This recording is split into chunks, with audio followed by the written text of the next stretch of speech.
The following episode contains approximately 815 spoilers for all seasons and episodes of Lost. You've been warned.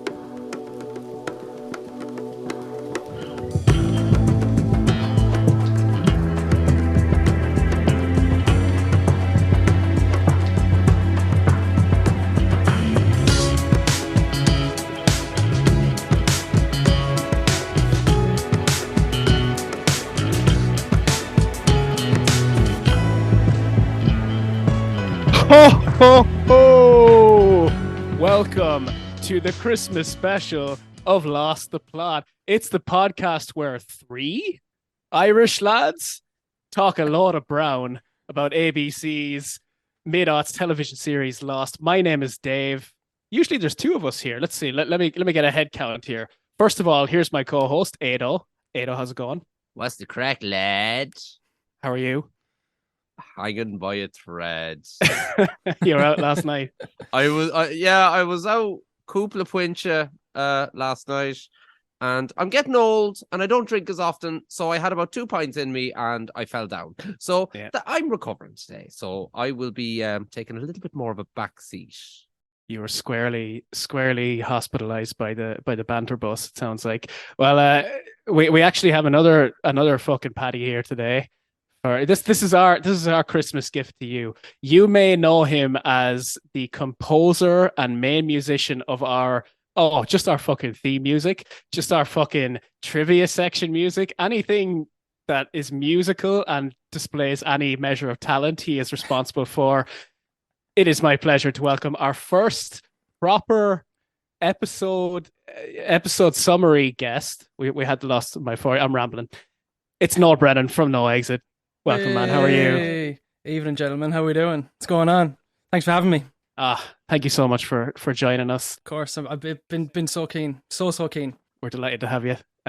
Like I said, you are responsible for our theme music, our trivia music, any sort of music on this podcast, and it is our honor to have you on because you have done immeasurable good for this podcast at absolutely no cost to us. I mean, and I remember in the early days, you telling me, like, literally when our first episode dropped, you had a friend who said, first of all, she said your podcast has it's better than it has any right to be, and she also like specifically pointed to the fact that we had an original theme song as a sort of sign of our professionalism. Yeah, I remember she said that having Noel's theme music just adds a sheen of professionalism. Listeners, I don't know how lucky you don't know how lucky you are that we have Noel here on this episode. We have finally unchained him from the dungeon instead of ripping open the door and yelling down at him, "No, we need another song!" Yeah, we got a new segment. I'm forever grateful, Masters. I'm forever grateful. Thank you for unleashing me and feeding me today. I appreciate it so much, you pricks. Fucking hell. Just play the fucking note. We need more bongos. Let's go. So a jolly Merry Christmas to all our listeners, both of you. Well, actually, there's only one listener this week because Noel is our other one. But this is technically our Christmas special. We won't be dwelling on that too much because we got Noel Brennan of NoExit here, and we're going to give him a little interview. Noel, as I understand it, you are here. You've held a gun to our heads and said, "I gave you a fucking theme song. If you don't let me on to promote my fucking album." You're here to promote an album. I guess so, or yeah, chat about it at least. Hey, it's like it was the thing that I was doing that my head was getting wrecked, and then you text me one day and said, "Will you make a theme song for our podcast?" And I was like, "Fuck yeah," because I need a break from this cunt of a thing. So let's do this for a little bit. This is how you know Noel is a different breed, Ado. He takes a break from working by doing other kind of work. Maybe so. Actually, I want to preface this as well to Dave's mad that there will be a lot of swearing on my end for this one. So yeah. She okay, let's go.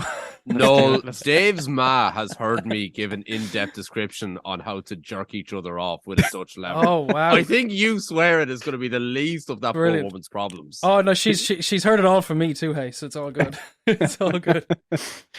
So, keen listeners will be familiar with our credit sequence where I say theme music, or where we, Ado and I take turns saying theme music by Noel Brennan of NoExit. You can find NoExit wherever you stream your music. Noel, before we get deep into the album, I want to ask you, what exactly is NoExit? Can you tell us a little bit about that project and the background of it? Absolutely. So it's me and my friend Ben. So we're kind of like a duo, I suppose. We all met in New Zealand a few years ago in like 2016. I had just moved from Toronto, where myself and yourself were living, and I moved to Auckland for a while, and I was staying in this hostel, meeting people, hanging out, working in bars, working in a music venue, and that. Then I met this lad named Ben, a friend of mine in the hostel introduced me to him. He's this real quiet lad, but like an absolute nerd about music, just like me. Like we kind of have this nice yin and yang thing going on, where he's very quiet, reserved, and kind of like. Really, like, he loves his house music, loves his, like, not necessarily EDM, but, like, likes his house, his soul music and stuff like that, and is just a wizard at, like, keys and production and stuff like that. He uses Reason, which is, like, this production software, and, he's that yin, and my yang is basically, a little bit more on the other end of it, I suppose. I love my punk music and love just all my loud, fucking abrasive tunes and stuff like that, so, for whatever reason, we gelled at the time, and then we basically kind of had like a bit of an unsung deal that he kind of wanted to get songs, and like, cause I write tunes as well and do all that kind of stuff. So he wanted someone to be able to write songs to his productions, and then I wanted to learn how to produce.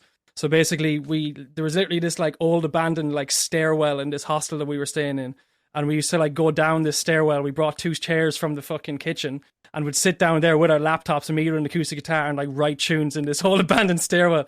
And we did that for like fucking 4 months or so. And we wrote like, not a heap of songs, but we wrote like enough that we kind of got to know each other a bit musically. And we're like, oh fuck, even though we're very different ends of the spectrum here as far as, musical taste and leanings and all that kind of thing, we ended up like actually coming up with some decent tunes, like tunes that in comparison to what we're doing now were absolutely gash, but like they were enough of a signal for us to go, oh no, this is actually fun, like we have a good laugh, and we love the same types of electronic music and stuff like that, and everything like that. So anyway, we decided to form that, and then we did some traveling around New Zealand together as well, and kind of brought us fairly close together just with some memories and stuff. And then NoExit itself was kind of born on this one trip.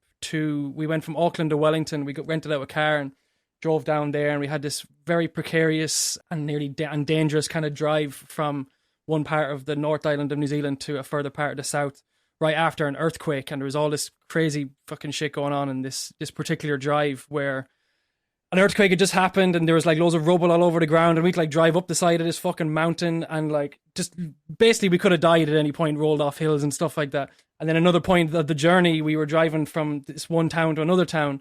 It was just a very spooky drive basically, but every time we were trying to get off this road, all we kept seeing was these signs that said the name of the street or the road, and then no exit was underneath it. And that was just taunting us for miles upon kilometers upon whatever, you know what I mean?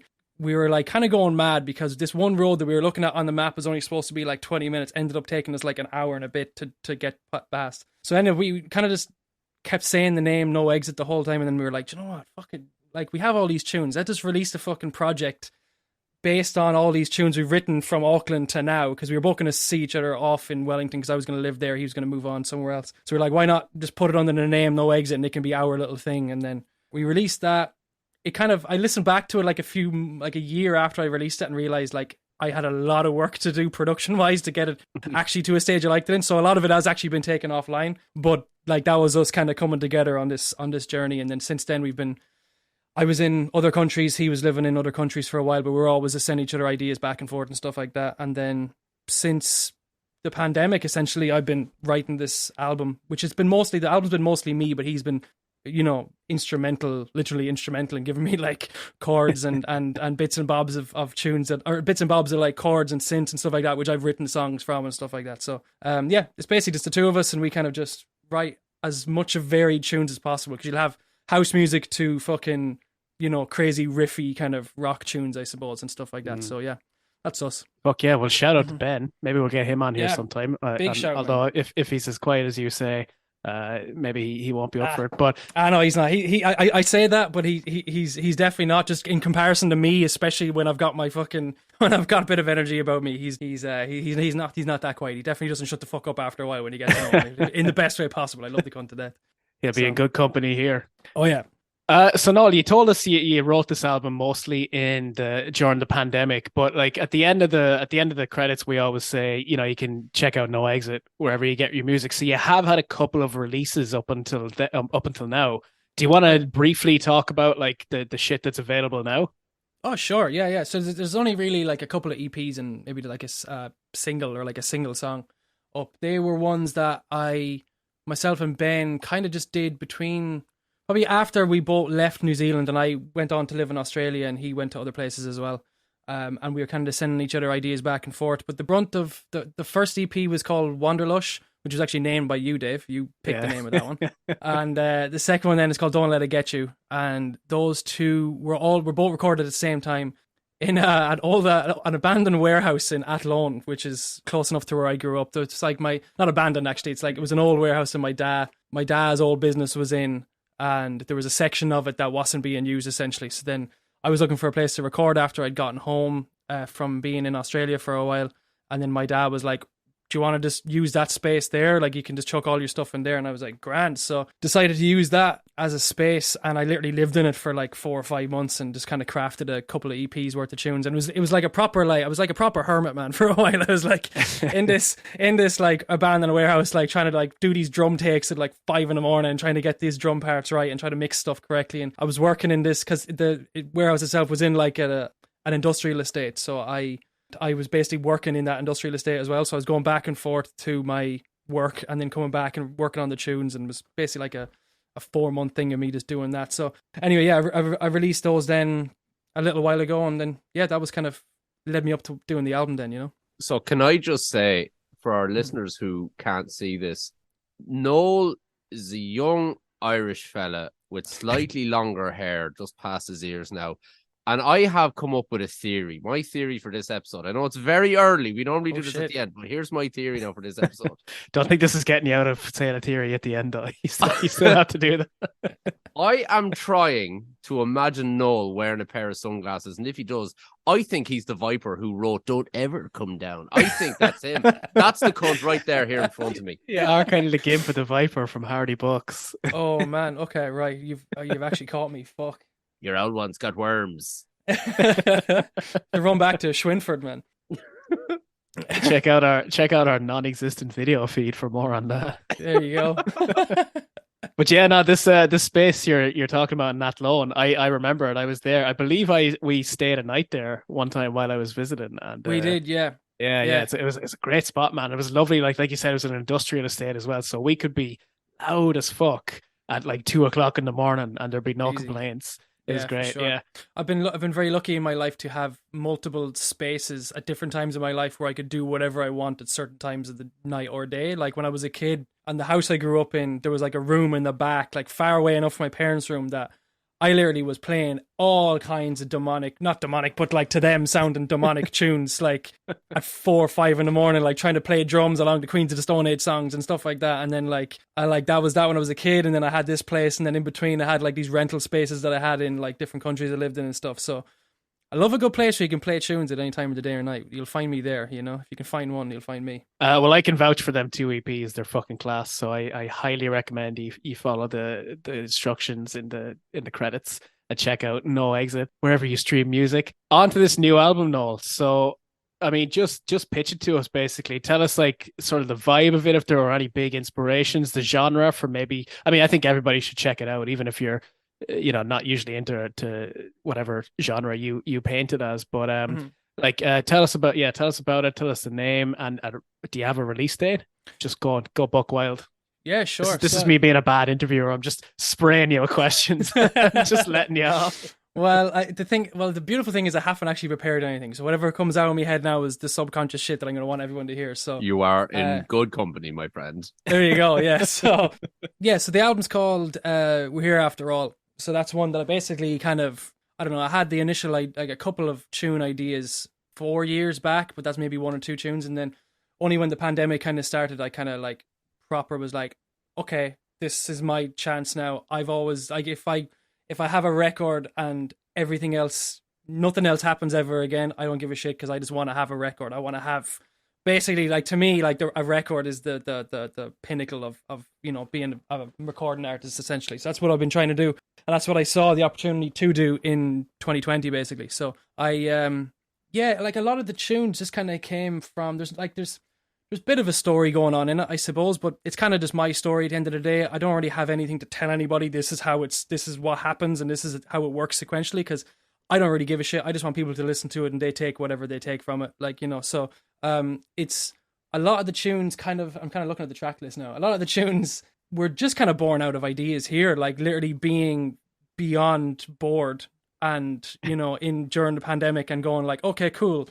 Here's this mad synth sound. Let's make a tune out of that. That's my challenge for the day. You know what I mean? And like one of the tunes that I had, I made like a bet with myself. I was like, okay, for this tune, you're not allowed to use any reverb for it. That's like my challenge for this tune. So like I wasn't allowed to chuck any reverb onto any instruments essentially. Any reverb I was going to get was only going to be natural like reverb, Would you be mad about using a bit of reverb now in your tracks? Yeah, man. No, like you'd use it on everything. It fixes everything. Throw a bit of reverb on it. That sounds good. Oh, stop. Like, yeah. Like, we should consider putting reverb on every episode of this podcast just to bring the quality up.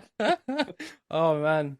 The thing is, that's the thing is I use it and everybody uses it too much to a certain degree that I'm kind of just like, okay, let's not have that fallback. Let's just make this tune without this fucking reverb. But then, to be fair, I wasn't using reverb for this track and I used delay on everything, which is like reverb second cousin. You know what I mean? So it's kind of the same shit, really. It's just not as intense, I suppose, So, but yeah, no, the tunes kind of just came out with me throughout that year and a bit of COVID, I suppose. And then I had everything kind of sorted out, or like most of the songs arranged anyway. And then it was like my birthday week in 2021, so like late July. And I knew like the drum kit that I had was my cousin's drum kit that was like a piece of shit, but it was a piece of shit of a drum kit, but it did the job in terms of you could hit it and you knew what was coming out of it. So I basically laid all my like basic tracks on this drum kit and basically wrote the drums for each song on this drum kit. And then I was like, okay, I need to actually get a proper drum kit to record this.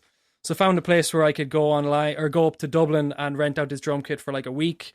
Got this like incredible Ludwig drum kit, brought it down here to my room. I know your listeners can't see it, but it's literally an old converted shed that me and my dad converted at the start of the pandemic. And I had the drums in here, wrecked everybody's head in the house for like a week of me just constantly, again, that thing of like 24/7 more or less, maybe not too late at night, but of bashing away drums and stuff like that, trying to record these songs for like a week.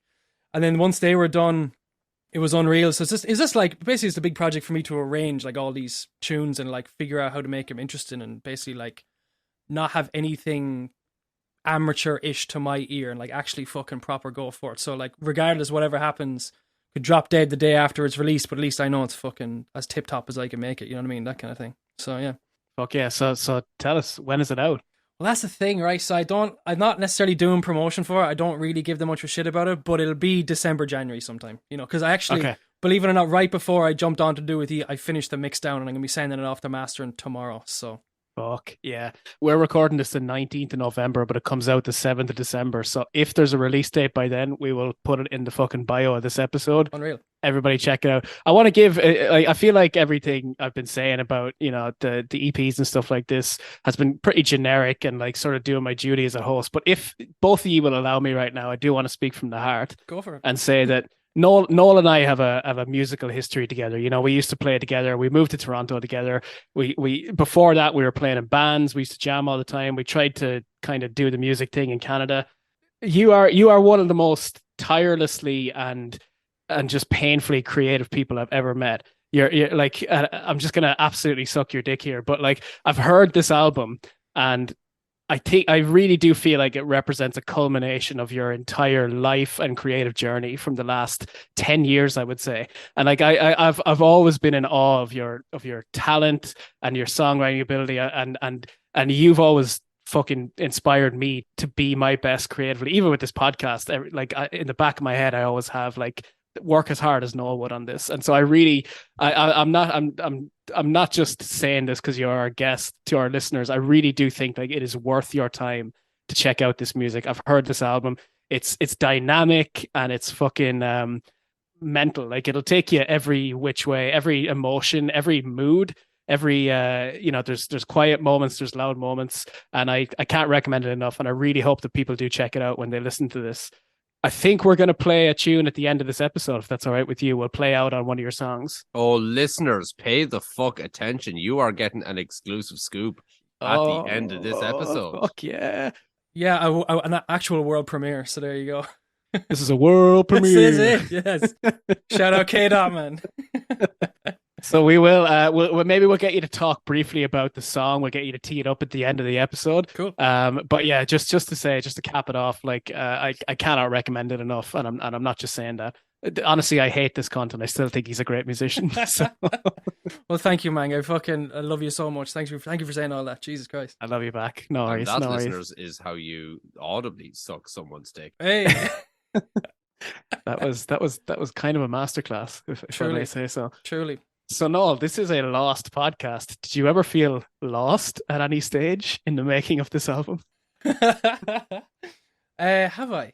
Yeah, sure. Like fucking every other week, you feel lost making it because you're like, I don't think any creative endeavor is worth it if not every like 2 or 3 weeks into it, you question why the fuck are you doing it, and like why what cheek you have to even attempt to do it in the first place because of whatever fucking reason you got going on. So my God, hell no, just DM us next time. It's not like that.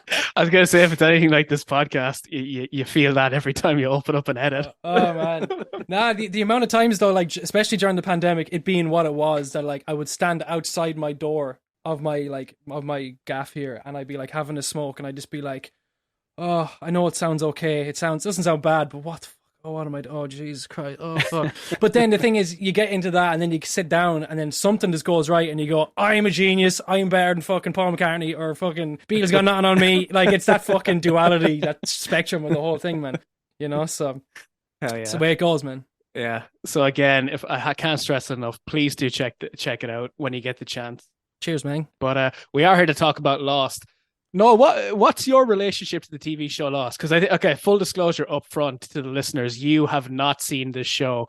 You watched the episode we're covering today, obviously, and I know you've seen a couple here and there, but tell us about your history with Lost and sort of what you remember about it as a phenomenon in the early to mid aughts. Right, yeah. So I wouldn't be entirely familiar with the series as a whole, I suppose. I think when it first came out in 2004, I believe, it was something that everybody just heard about because it was the first, like, maybe other than I guess our age heard about it. You know what I mean? Like when we were younger. Yeah, it was the first TV phenomenon I remember that wasn't reality TV. Yeah, I feel like anything before that was like fucking Big Brother or someone winning Who Wants to Be a Millionaire and stuff like that. But it was the first kind of event television, scripted television that I remember. And we were, I would have said too that we are like, our generation was too young for The Sopranos, so The Sopranos would have been just before that. You know what I mean? Absolutely.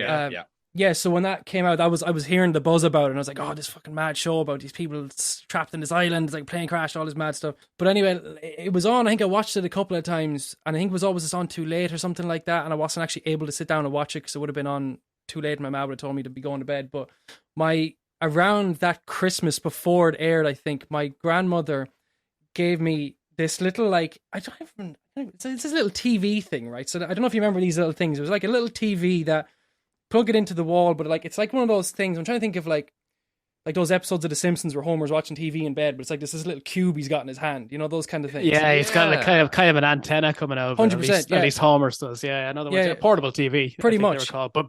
But not the little boxes. They literally look like they're probably about the size of a Game Boy Classic, right? Pretty much, yeah. So this one was like, it was just like, it looked like a full-on TV set, but it was like the size of a fucking burger. You know what I mean? Like it was a tiny little.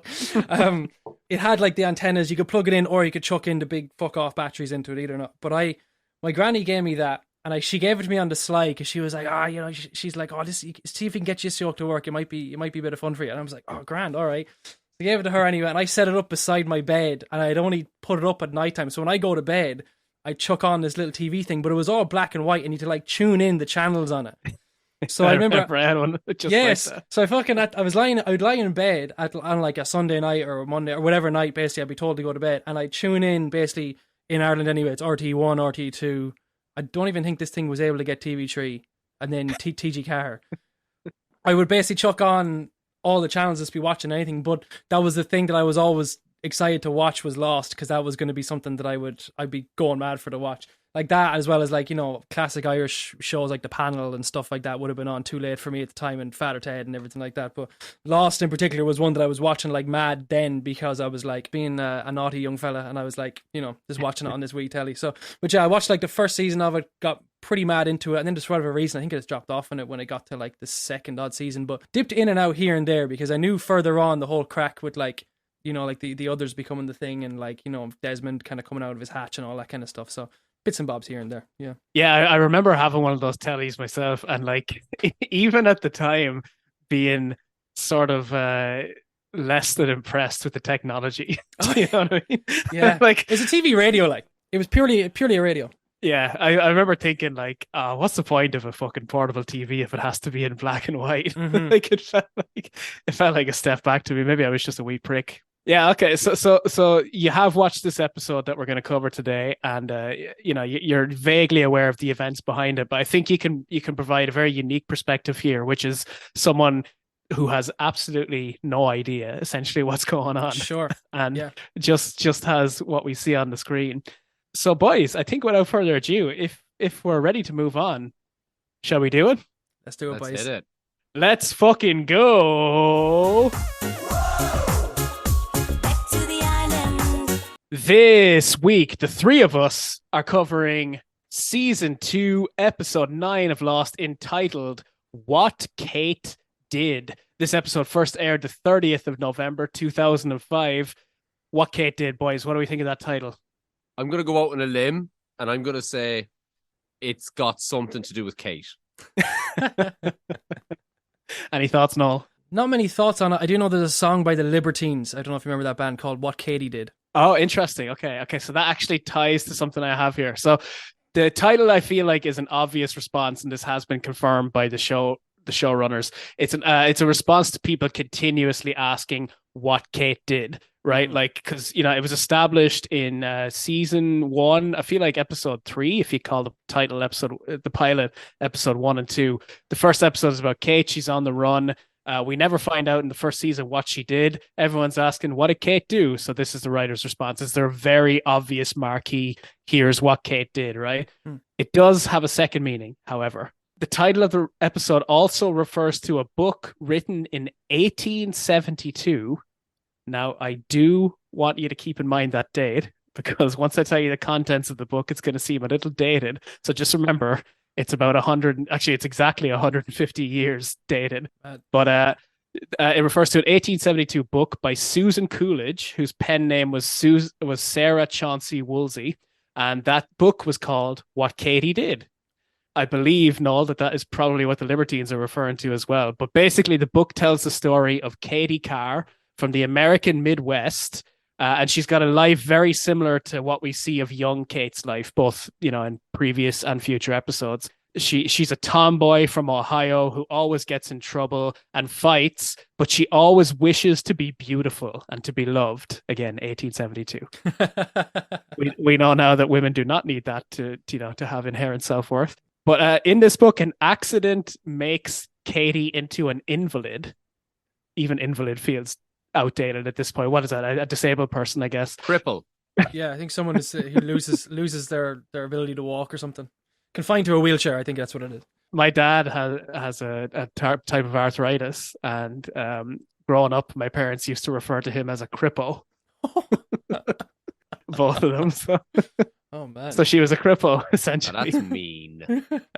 My dad can walk and talk and all that. It's not a very serious type, but yeah. But anyway, so an accident makes her an invalid, but the recovery eventually teaches her to be good and as kind as she has always wanted. So it's sort of a story of, I guess it's woke in a way. It's a story of like desiring beauty and, you know, wanting to be loved and stuff, admiration. She gets in an accident, and in the course of her recovery, she learns that being good and kind is better than being adored by everyone, you know? Mm-hmm. But there you go. This episode was directed by newcomer Paul Edwards.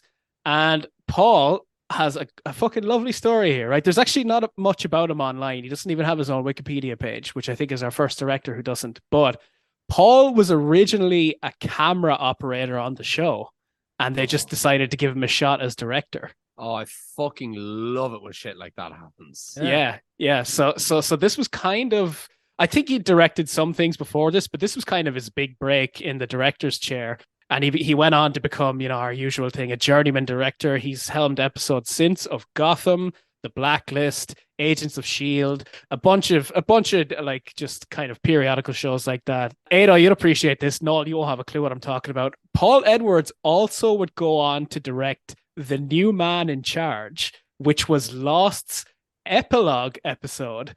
So Noel, and for Noel and for the uninitiated, that Lost ends with a finale called, fittingly, The End. Right. But there is the bonus features of season 6 featured a sort of epilogue episode that wraps up a few unanswered questions. It's about 20 minutes long. It's not a full episode.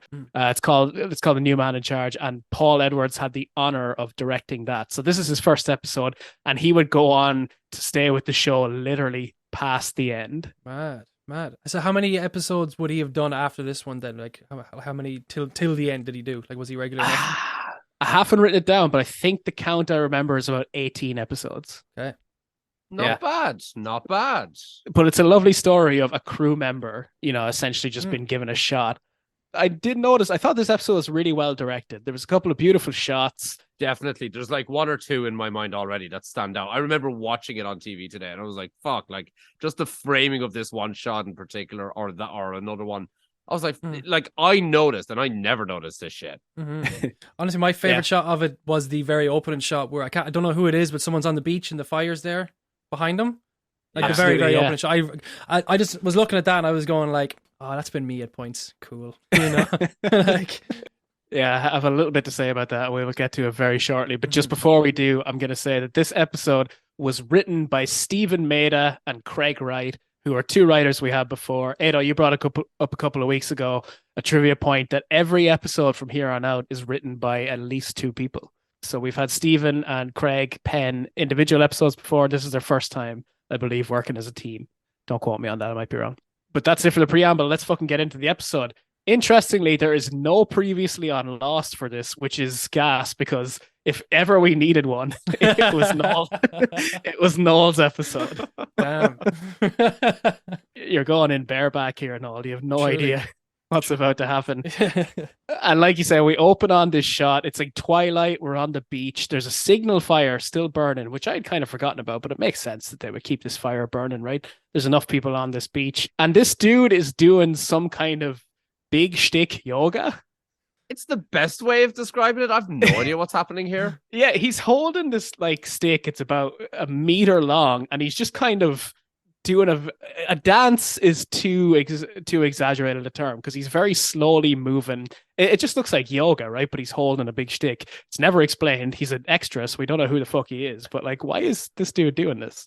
I mean, listen, you got to do something to keep yourself occupied on this fucking island. True. And he just decided to do that. We've seen it in previous episodes where extras or, just other members of the survivors, they just appear to be doing random shit in the background as if they were told, okay, you're going to be in shot, just grab a stick, do something with it. You're not the focus. Okay.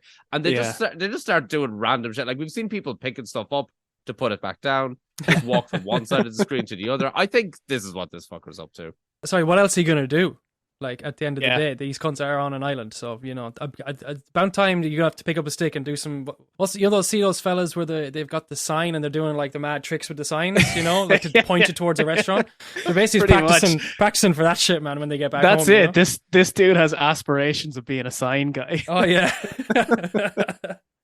Aim high, my man. Aim high. But it is. So first of all, Ado's bringing his expertise here as a former and regular film extra. But it is funny that you say that like you're not the focus, because we quickly learn that in this scene as the camera pans around and we see our boy Jin emerge from a tent. He is not wearing a top, and holy fuck, he is shredded. What the actual fuck? God damn, I do not remember Jin having this good a body. We have previously commented on how attractive he is with those cheekbones. Like, you could fucking cut ice with 100%. That man's cheekbones. And then he comes out like the big shoulders, the pecs, the six-pack. I was like, Pecs. holy shit. Like, do you remember season 1? This dude got in a fist fight with Michael. How did he not kill him? Yeah, right. Like, we see Sawyer topless later on in this episode, and Josh Holloway is a very fit and attractive man, but his pecs have got nothing on Daniel Day Kim. Like, he is, this dude is huge. For sure. So what about Jin's past would like inform him being like, you know, working out? Like, is his job got something to do with fitness or anything like that? Or like what's been getting him to look this good, you know? Yeah, being fit would definitely fucking help. Yeah. He was sort of like an enforcer for his father-in-law, who Right. is painted as this kind of like Korean mob sort of. Well, he's a crony capitalist essentially, but he engages in shady criminal dealings, and at one point, Jin works as a fixer for him almost. Like, we do see him. And like you said, Ado, we do see him beating the shit out of a guy. Again, it's a wonder that cunt isn't dead. But Sun follows him out of the tent, and she looks very satisfied. and they share this sort of embrace. It's like not so much a hug as like a little standing spoon, I would call it. They look out at the sea, and we pan to Hurley, who's fucking around in the background with his tent, but he stops and he takes a second to appreciate the cuteness of the moment. The Kwans return his smile, and when Sun looks away, Hurley throws him this like "give her one for me" kind of thumbs up. Fucking right. And it occurred to me, like, why else would Hurley be doing this? He has listened to them ride the entire night. Because Noel, you again, I don't know if you watched the episode previous to this, but Jin went on a sort of exodus. He fucked off for a while. He's just gotten back. Sun had no idea whether he was alive or not. Okay. So this is reunion sex that they've been having basically, and Hurley was, I'm going to say, treated to the sounds of it all night. That's brilliant. They did look very very sated, the two of them. At least Sun did, when she was, because she was like hugging him from behind, kind of give him like the head on the back or the top of the shoulders kind of thing. She looked, she definitely looked like she was looked after. So within the, like, throughout the entire series, without giving too much away, I don't know if you're spoiling it for people or not, but does Hurley have a interest at any point? Like anybody that does? Oh yeah, he does get a romantic interest. Okay, well, I'm happy for him. Within this season, actually, it's a very cute storyline that is, let's say it's cut short. And by the way, Noel, this is a spoiler-filled podcast. Hey, so okay. Don't worry about us talking ahead. Yeah, so this is a nice scene, and it's very tranquil. And just as we're starting to think, hey man, everything feels all right for now, we follow Sun's gaze across the beach to Saeed, and Saeed is digging a grave for his quote unquote beloved Shannon, who Noel, if you're unaware, she died I guess 2 or 3 episodes ago, but in the Lost likes to fuck around with the time. It basically just happened, right? So Saeed is digging her grave. We cut to the hatch where Jack is attending to Sawyer, and Sawyer still seems pretty fucked. And Jack takes a moment to give him props on the sheer fucking badassery of pulling a bullet out of his shoulder with his own fucking hand. We got to see that happen in an episode. Hectic. Yeah, it was fucking gnarly. Sawyer manages out of nowhere to mutter a few words. He says, "Where is she?" And Jack knows that he's talking about Cade. And he reassures Sawyer that she's been by his side the whole time, right until Jack ordered her to fuck off and get some food. And Sawyer, right here in his semi-comatose state, confesses that he loves her, that he loves Cade, or at least that's who we assume that she's talking about. Ado, what do we think of this? I just think Josh Holloway's movements on the bed are just really weird. He's constantly moving his head back and forth like this. I can only imagine he's getting a fucking pain in his neck from constantly doing this. Yeah, do we believe him here that those are his true feelings, or is he even talking about Cade? That cunt is still spiking a fever, right? Yeah. Nothing he says is admissible in court, basically. Yeah. Have they got enough drugs on the island to like actually sedate his pain? So could he technically be out of it, or is it like just he's been shot, so he's kind of shock and all that kind of stuff, Look, whatever the doctor needs, the island seems to always fucking provide in this island. I was watching right? this. I was watching this episode, and I saw that they were in this hatch, or like in this like kitted out area, and I forgot about it. I was like, what the fuck? They're on an island. Where the fuck did all this shit come from? Like, what the fuck? Don't worry. You are not going to be the only one wondering that this episode. Yeah, I was just about to say that. Yeah, so this hash that they're in presumably did provide something of a medicine cabinet. I don't know if they'd have sedatives or fucking Flintstones chewable morphine. or anesthesia or for the socio morphine. But Sawyer's still pretty out of it. I mean, it's probably just a fever more than any sort of drugs, right? But anyway, Jack says nothing to this, to his professed love for Kate. And we cut to the aforementioned Kate, who's in the jungle. She's foraging up in a tree. I love this. Kate is so practical that when Jack says, "Oh, go and get some food," she takes that not as go and eat something, but go and gather some food. She's a fucking type A. So she's up in this tree. Again, she's always up in a fucking tree. She loves climbing trees. Evangeline Lilly, the actress, apparently loves climbing trees, which is why they have so many of these scenes. I love that she can just impose her interests on the fucking scripts of these episodes. She just waltzes on set one day and she's like, "Okay, where do you want me? Evie, if you could just stand over there. I'm climbing a tree today." But the script does not have any. "I'm climbing a fucking tree, okay?" She's a blocker's nightmare. But yeah, so she's filling like this satchel with mangoes, and then she tries to descend, but apparently she isn't as good at fucking climbing trees as she let on, because she loses her grip a little, slides down the branch, nearly falls, manages to grab at the last second. She loses a heap of mangoes in the process. And we cut to Kate. She's on the ground gathering her mangoes, and the camera slowly pans around to reveal, standing right behind her, a big fuck off black horse. Noel, did your allergies act up here? They were about to, but luckily I was just far away from the telly that nothing actually kicked up. Yeah. Wait, hold on, you're allergic to horses as well. I am. Are you as well? Yeah. Mad. Deadly. Yeah. Deadly fucking allergy. I didn't know this about Ada. Interesting. Yeah, so mine was like, my sisters when they were kids did like horse riding the whole time, and then obviously when I was a young lad I was like, I want to do it as well. So I did it for like a couple of sessions, but the second I jump up on a horse, man, I would just be sneezing one after the other. So much so to the fact that I nearly stopped breathing because I'm sneezing so much, just one after the other. So eventually, I went to the doctor and they were like, "Yeah, just keep that child away from horses. He's grand otherwise. Just keep him away from horses." You would have fucking died any time before like 1920, basically. Oh yeah, fucking right. Yeah, just weed out the weak, man. That's it. Actually, we live in Ireland. Anytime before 1980. There you go. On my fucking honeymoon, I went over to Vegas, right? Mm. And one of the things we did, we drove just outside of the city a little bit, out to a ranch, to go doing a bit of horse riding. Now, it had been 20 years probably since I went near a horse. Any thoughts of allergies were gone. And I thought, fuck it, sure, I'll be grand anyway, right? Long story short, hopped up on a horse and we set off on like a 3 to 4 hour trek through the fucking desert in Nevada. And about 15, 20 minutes into it, as you described, difficulty breathing, the fucking nose started running, and everyone was like, "Hey, are you all right?" And I'm like, "I'm fine. I can get through it. It's all right. I have me inhaler." An hour into that, they look back at me, and I'm having difficulty seeing where I'm going because my eyes have swollen shut. Yeah. You didn't need an inhaler. You needed a fucking EpiPen. I needed a doctor. But in the car home, I survived to the end, right? I went through the whole fucking thing. It was the most uncomfortable experience of my life. But in the car home, everyone was laughing at me and taking pictures of me swollen face and everything. And I was like, "Please help me." Jesus, they wouldn't have done that if you had a peanut allergy, man. That's just uncalled for, man. I tell you, yeah, it would have been DEFCON 5 or 1 or whatever one's the highest. Yeah. But despite the allergies, you both must admit that this horse is a fucking beautiful animal. Mm-hmm. Like, it is a picture. I mean, it's a Hollywood horse, yeah, or a Hawaii wood horse, as the case may be. Like, this, it's a very picturesque horse. Looks great on camera.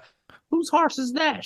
So Kate is absolutely baffled by seeing this horse because she's on an island and there's a fucking horse, and she starts towards it, but the horse gives. How fucking baffled can she be? We had a polar bear in season 1, as Charlie points out later on. Yeah, but the horse gives this sort of concerned whinny and it trots away. And I mean, there's a reason why she's as baffled as she is, and we do find out this later on. But this inspires a flashback, and Kate, we see her sitting in the dark on a porch, and she's flipping open and shut a Zippo lighter, lighting it. I mean, no better crack than that. She's not even doing it the cool way. Do you know where you take a Zippo lighter and you flip it and light it in the same movement? Sorry, folks. It's your boy Dave interrupting here to say that Unfortunately, there was some corruption on mine and Ado's audio here over Zoom, and so we've had to cut out the bit. It was only a minute or two, but essentially what it boils down to is Kate sitting on a porch wearing a Janis Joplin t-shirt. Suddenly, a pickup truck pulls up, and also assumed that there were some great jokes in there. All right, back to the pickup truck. And so this pickup truck pulls up. An older man stumbles out of the truck. Now, when I say older, I mean middle age. He's probably in his 50s, right? His mid to late 50s. And he's clearly drunk as hell. He's clearly drunker than I am right now. And I've had a full nagging of whiskey since we started this podcast, lads. Just so you know, Christmas special, baby. Yep.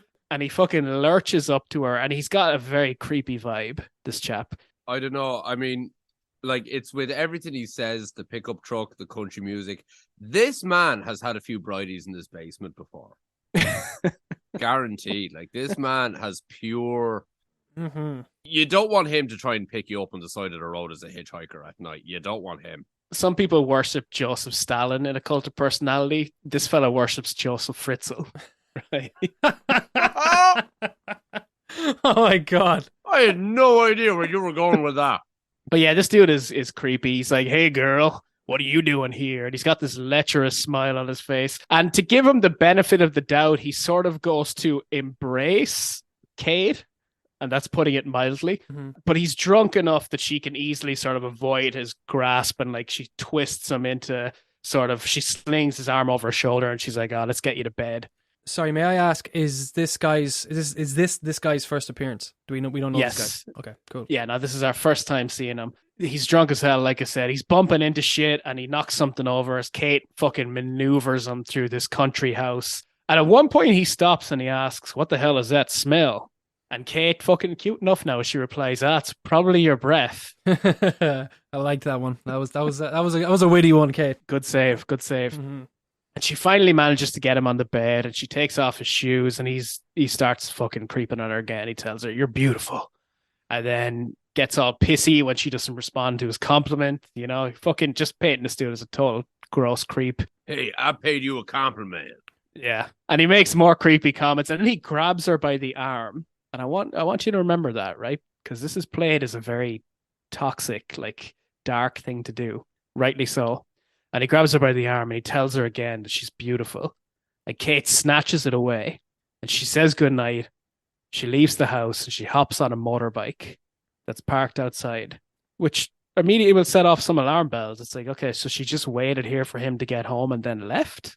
All right. And as she drives away out of frame, it leaves us on a shot of the house, which promptly fucking explodes. I have so many questions. Cool people don't look at explosions. They do not. They do not. Hit us with a question, though. My main thing is, right, if this was the crack, and I assume that she's blown up the house, she's done this thing, why, and your man was obviously a creepy piece of shit that, like, assumedly deserved to get blown up, like, fuck the cunt, but why is she, I get why she's dragging him in and chucking him on the bed. Why is she taking off his boots and like giving him the service? Fuck the cunt on the bed. Not literally, but just chuck him on the bed and blow the fucking house up and be done with it. Like, why is she taking off the boots? That's what I'm wondering. Is like, why are you giving him this kind of...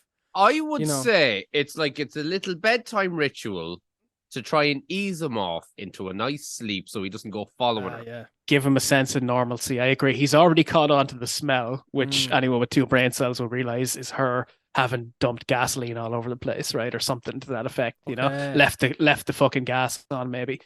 But anyway, the house blows the fuck up. We get our title card.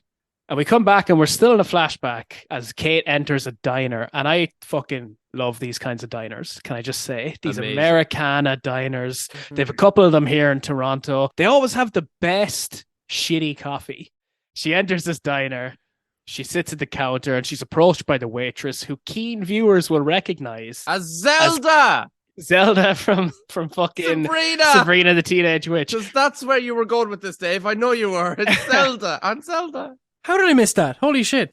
Yeah. She's, I would say slightly aged from her tenure on Sabrina the Teenage Witch. Not much. It's probably about, like 2 or 3 years after that show stopped airing. But, keen viewers will also recognize her as Kate's ma, which she very soon confirmed. You'd be forgiven for not. The time we saw her in a flashback was in the future, and she was fairly bed up in a hospital, right? She wasn't doing the Mae West, as Ado would say. Katie orders a beer, and her ma IDs her for the schneer.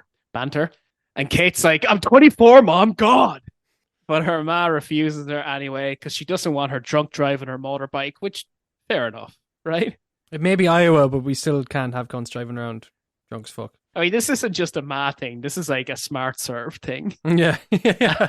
and that is a reference that Noel and any Canadian listeners will understand. Oh, yeah. Oh, yeah. No, don't fucking explain it for me or anything. Basically, to work in the hospitality industry in Ontario, I believe, right? I don't know about other provinces. You are required to pass a SmartServe course, which is a course you can take entirely online, but it basically teaches you not to overserve people. It's hilarious. They have it in Australia as well. It's called the RSA, Responsible Service of Alcohol. But it's basically like a fucking video course thing, like online course thing. You literally have to sit through it for like a day, watch a load of videos about how many standard drinks is in a glass of wine. You know, how many standard drinks is in such a cocktail? How many? And then should such a person has come in, they're this build, this age roughly, this, you know, whatever. How many drinks could you give them before they are intoxicated? And like the bullshit about it is that like I've seen tiny little Asian women drink like fucking 20 beers and fucking you wouldn't have a clue. And I've seen gigantic fucking tough cunts do 2 shots of tequila and they're fucking puking on the ground. So it's kind of bullshit. Yeah, how many drinks to give someone in order to get them in a state you could fit them in the boot of your car. It basically mathematizes and spreadsheets like serving alcohol to people. And Noel is right. Like human biology is far too complicated to fit into those parameters. But it is. Can you imagine the neck of them trying to like in Ontario and Australia? Apparently, you are required to have this certification before you can be hired in a bar or restaurant. Can you imagine the fucking neck of someone trying to introduce that as legislation in Ireland? You'd be fucking run out the door. I'll tell you, it is a great moment. In Canada, they do I'm pretty sure they do this in Ireland as well. I've noticed they don't do it as much in the United States, but they do out measurements when you're ordering spirits. I order a double whiskey, they'll measure it out.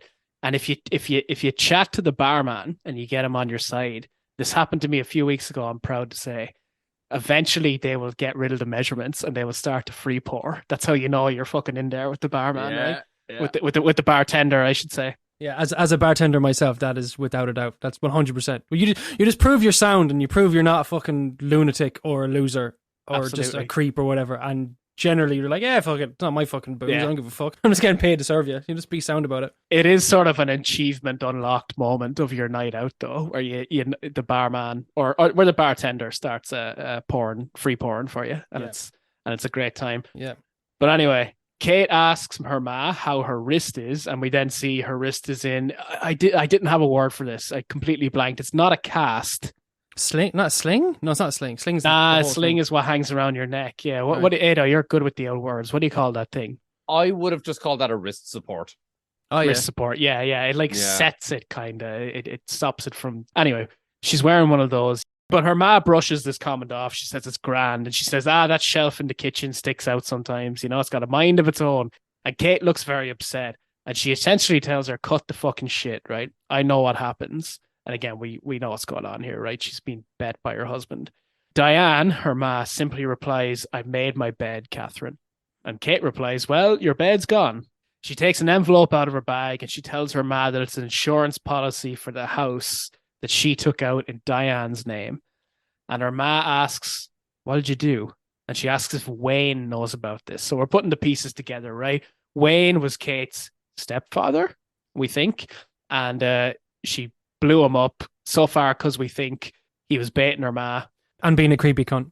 Just being an all-around piece of shit. I mean, that's very firmly established in case we didn't get it across. And Kate, she simply tells her ma, forget you ever saw me, and she gets up to leave. What did you do? Her ma asks again.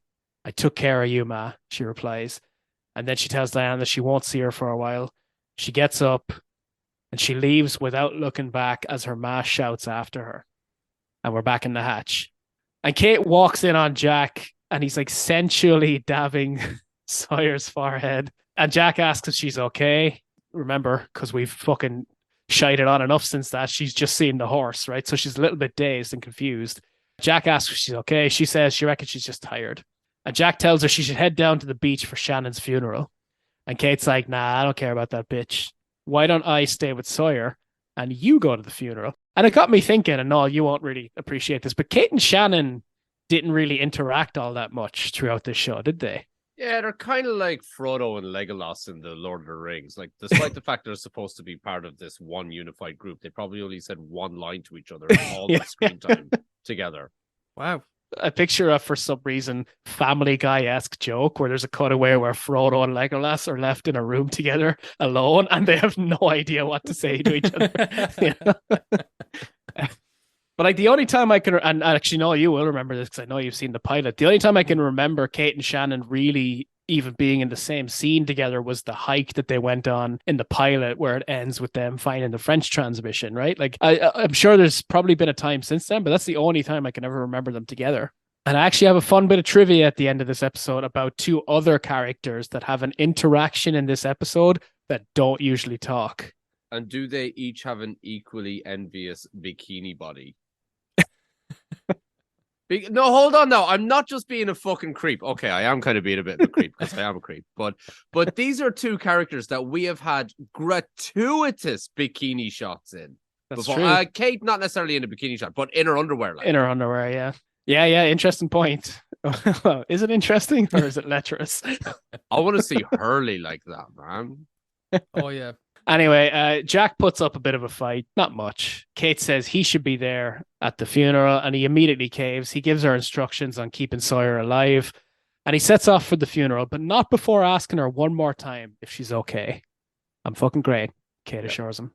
We cut to Ana Lucia, and she's baiting a Shtick into the ground with a rock as Echo approaches. And he says, hey, I'm going to go check out that funeral. But Ana Lucia's like, I don't think I'm going to make it. Clearly busy. And Echo tries to, no, I don't know if you're familiar with these characters. Basically, the tail section of the plane broke off. And in season 2, we learned that there were a bunch more. I mean, I say a bunch. There's about 6 of them left. They just recently rejoined the camp. So it was a nice organic way for the show to introduce new characters, essentially. Yeah. And this is 2 of them here. Yeah, Johnny Locke was saying it to him. Johnny Locke was saying it to Echo later on in the episode, I think. He said, that's right, yeah. When we found you guys over the other way, you know what I mean? Anyway, Echo tries to reassure Ana Lucia because, Noel, in case you're unaware, she was the one who killed Shannon. It was an accident, as Echo argues here. He says most of the others realize it was an accident. I mean, she pointed, she pulled the trigger, she very intentionally shot a person. Yeah, but she's a cop and her body cam wasn't on, so she can say whatever the fuck she wants. Right? Oh, man, okay, that's full on. Echo says, they all know it was an accident. She gives him the silent treatment to see how he likes it. So everyone gathers around for Shannon's funeral, and Saeed approaches the grave with what I thought was a necklace, but then in my trivia research, I found out they're like prayer beads. It's like a rosary, essentially. Could have fooled me. Prayer beads exist in a lot of religions. That's why religious characters are often seen carrying them, because the show or the movie doesn't need to necessarily state what religion they are in case they piss off anyone in the audience. They just give them generic prayer beads. So is it their way of saying just religious in air quotes? Like they're just religious in some way? It doesn't actually necessarily. In the show, Echo is definitely very much Christian. I'd say these are makeshifts. Oh, sorry. I mean in general. Yeah, it's like a signpost basically for spiritual. So Saeed begins to say a few words, and he begins by saying that him and Shannon were strangers. But he decides that's like a bad eulogy tact. So he changes course to the fact that they did speak. And that also doesn't really go anywhere. And because they really did barely know each other, as Ado and I have complained about, and they had a shoehorned relationship, he lands on, I loved her, for a serious lack of anything of substance to say. Now, obviously, no, my feelings towards the relationship are undercutting the emotional weight of this scene. Saeed and Shannon, to me at least, and I know Ado slightly disagrees with me, but it felt like a very forced and unnatural relationship and a very rushed relationship. They knew each other in Showtime for about 2 weeks, and he's talking about how he's in love with her. Anyway, that undercuts the emotional weight of the scene, but I'm not even really sure if Naveen Andrews, the actor who plays Saeed, believes it in his performance. I wasn't super convinced by this. What do you think? I think Naveen Andrews is struggling to capture being recently bereft. Like in the moment when Shannon died, 10 out of 10. Agreed. Throw that man all the awards. But now Yeah. he's trying to capture that unnamed feeling of grief, but trying to keep it together for that. Well, I suppose it's not exactly unnamed. It is grief, right? At this funeral, and I don't know, maybe David was just having an off day or something. But yeah, I totally get what you're saying about this. I think there was a later scene where he's talking to Kate, and he's like, his eyes are just like all red, and he's been crying and all that. And that there, I was looking at that, just going, wow, yeah, okay, that sold it a lot more than this one for sure. He played it much better there. I agree. Anyway, he pieces out of the scene because he doesn't know what else to do. He walks away from the funeral, and everyone looks super sad for him. And then Jack steps up to do, and we talk a lot of shit about Jack on this podcast, but Jack steps up here and he does what he does best, which is lead the pack. He takes a handful of dirt, he drops it on Shannon's wrapped body, and he says, "May she rest in peace." And the rest of them follow suit. They all begin dropping dirt on her body.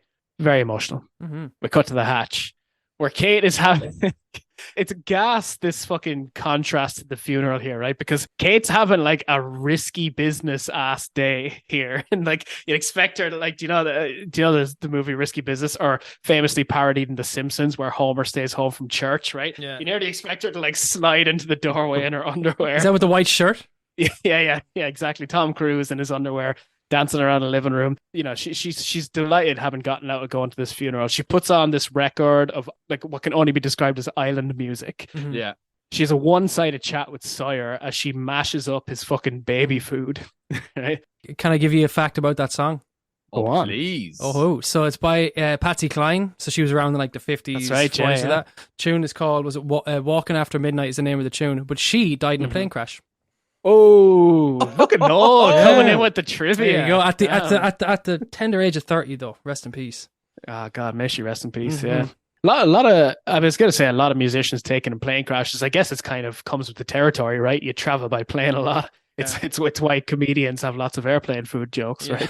Yeah, but the thing is, I mean, it's touted over and over and over again. People keep saying that airline travel is so safe, and it's true statistically.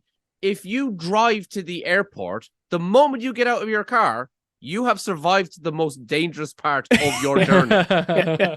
But anyway, she tells Sawyer that she saw a horse. She chalks it up to not sleeping, and suddenly Sawyer begins muttering, and Kate leans in to hear him better. When suddenly he fucking grabs her by the neck, and he aggressively almost screams at her like, "Why did you kill me?" And I maybe should have mentioned before that Wayne in that previous scene had a very distinct Southern accent. They were in Iowa, but he was a Southerner nonetheless. And they spell it out for us later, but basically we're supposed to think that this is Wayne speaking through Sawyer here, right? Mad. You sound like you have thoughts, Ado. Do you want to express them now? I do have thoughts, but I feel like they're best saved for later because this does progress. Yeah. We have an ad break. We come back to the record obviously sometime later because it's ended and the needle's making popping noises, but there's no music coming out. But it's over the unmistakable sound of the, what would you call it, like the button timer in critical mode, right? The alarm that goes when it drops below 4 minutes. Jack and Locke arrive in the fucking nick of time. Locke runs to attend to the button. The timer's gotten down to 23 seconds, numbers, and Jack looks for Kate, but she's nowhere to be found. Sawyer's lying face down on the ground, looking like he fell out of the bed. And Locke is in the other room, and he's typing slower than a fucking old age pensioner.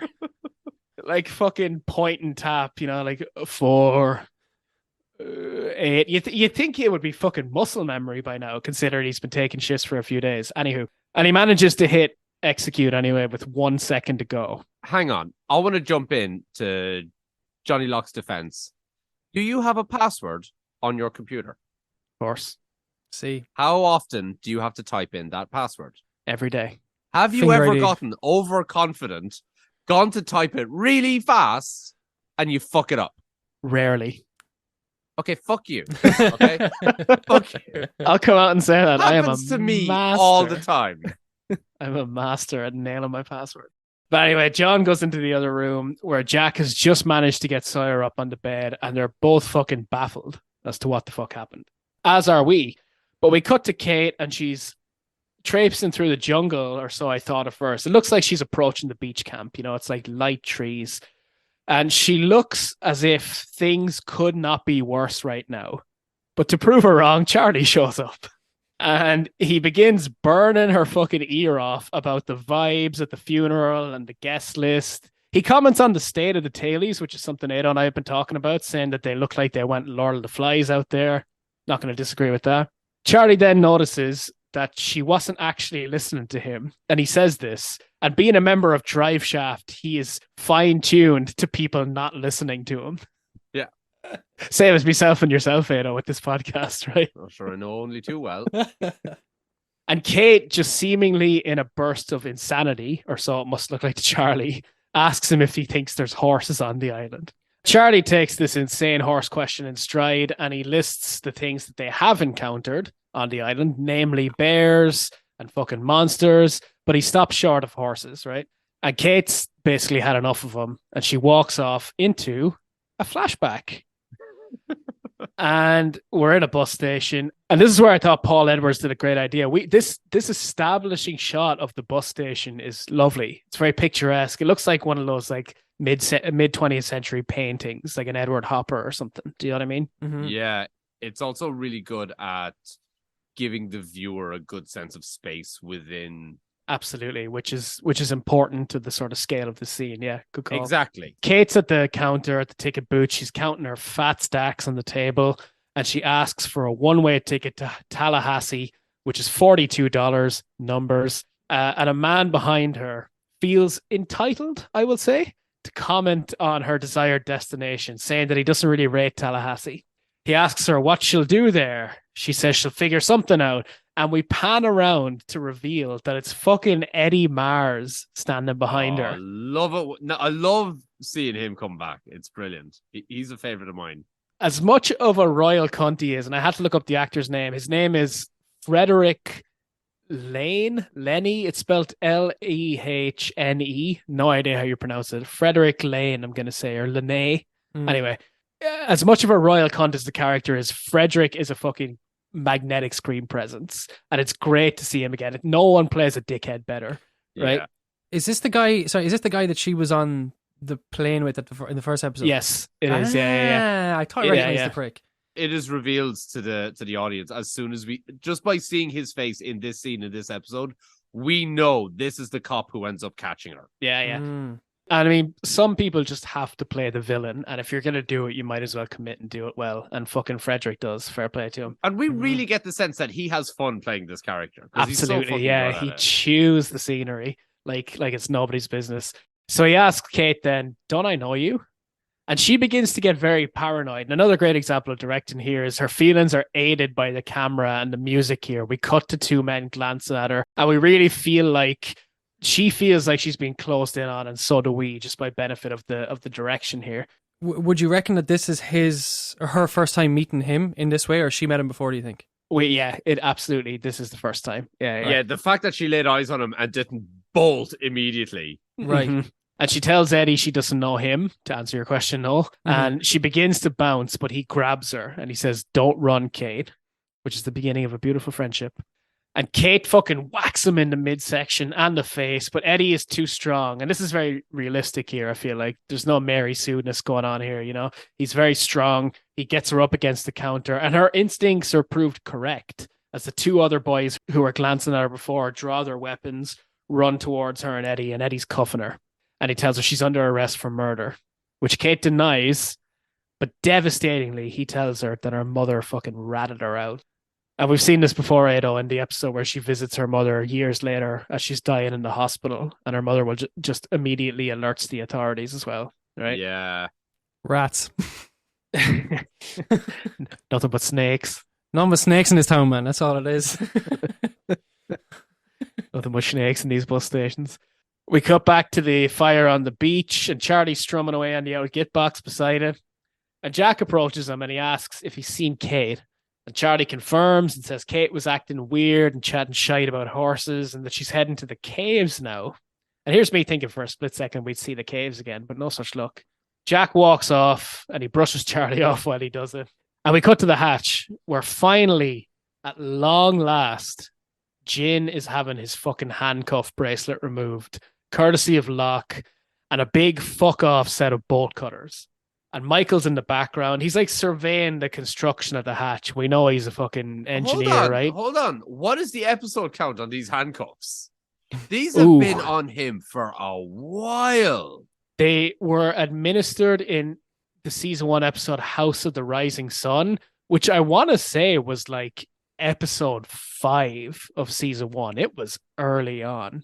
Our boy Jin's been wearing these for a solid 40 days at least. What got him on his hand in the first place? Who was arresting him? The previously aforementioned fight with Michael, where he should have damn near killed him. The cuffs came from Eddie Mars, I believe. He had them on his person or in his case or something. And yeah, basically there was a scuffle, a scrap with Jin and Michael, where they decided Jin was the aggressor and they handcuffed him to a bit of plane debris. But yeah, like I said, Michael, ever the construction man. You tell I worked on a site for 4 months. Construction man. He's surveying the construction of the hatch. Jin walks up to him and he proudly shows him the discarded cuff, which Michael says look good.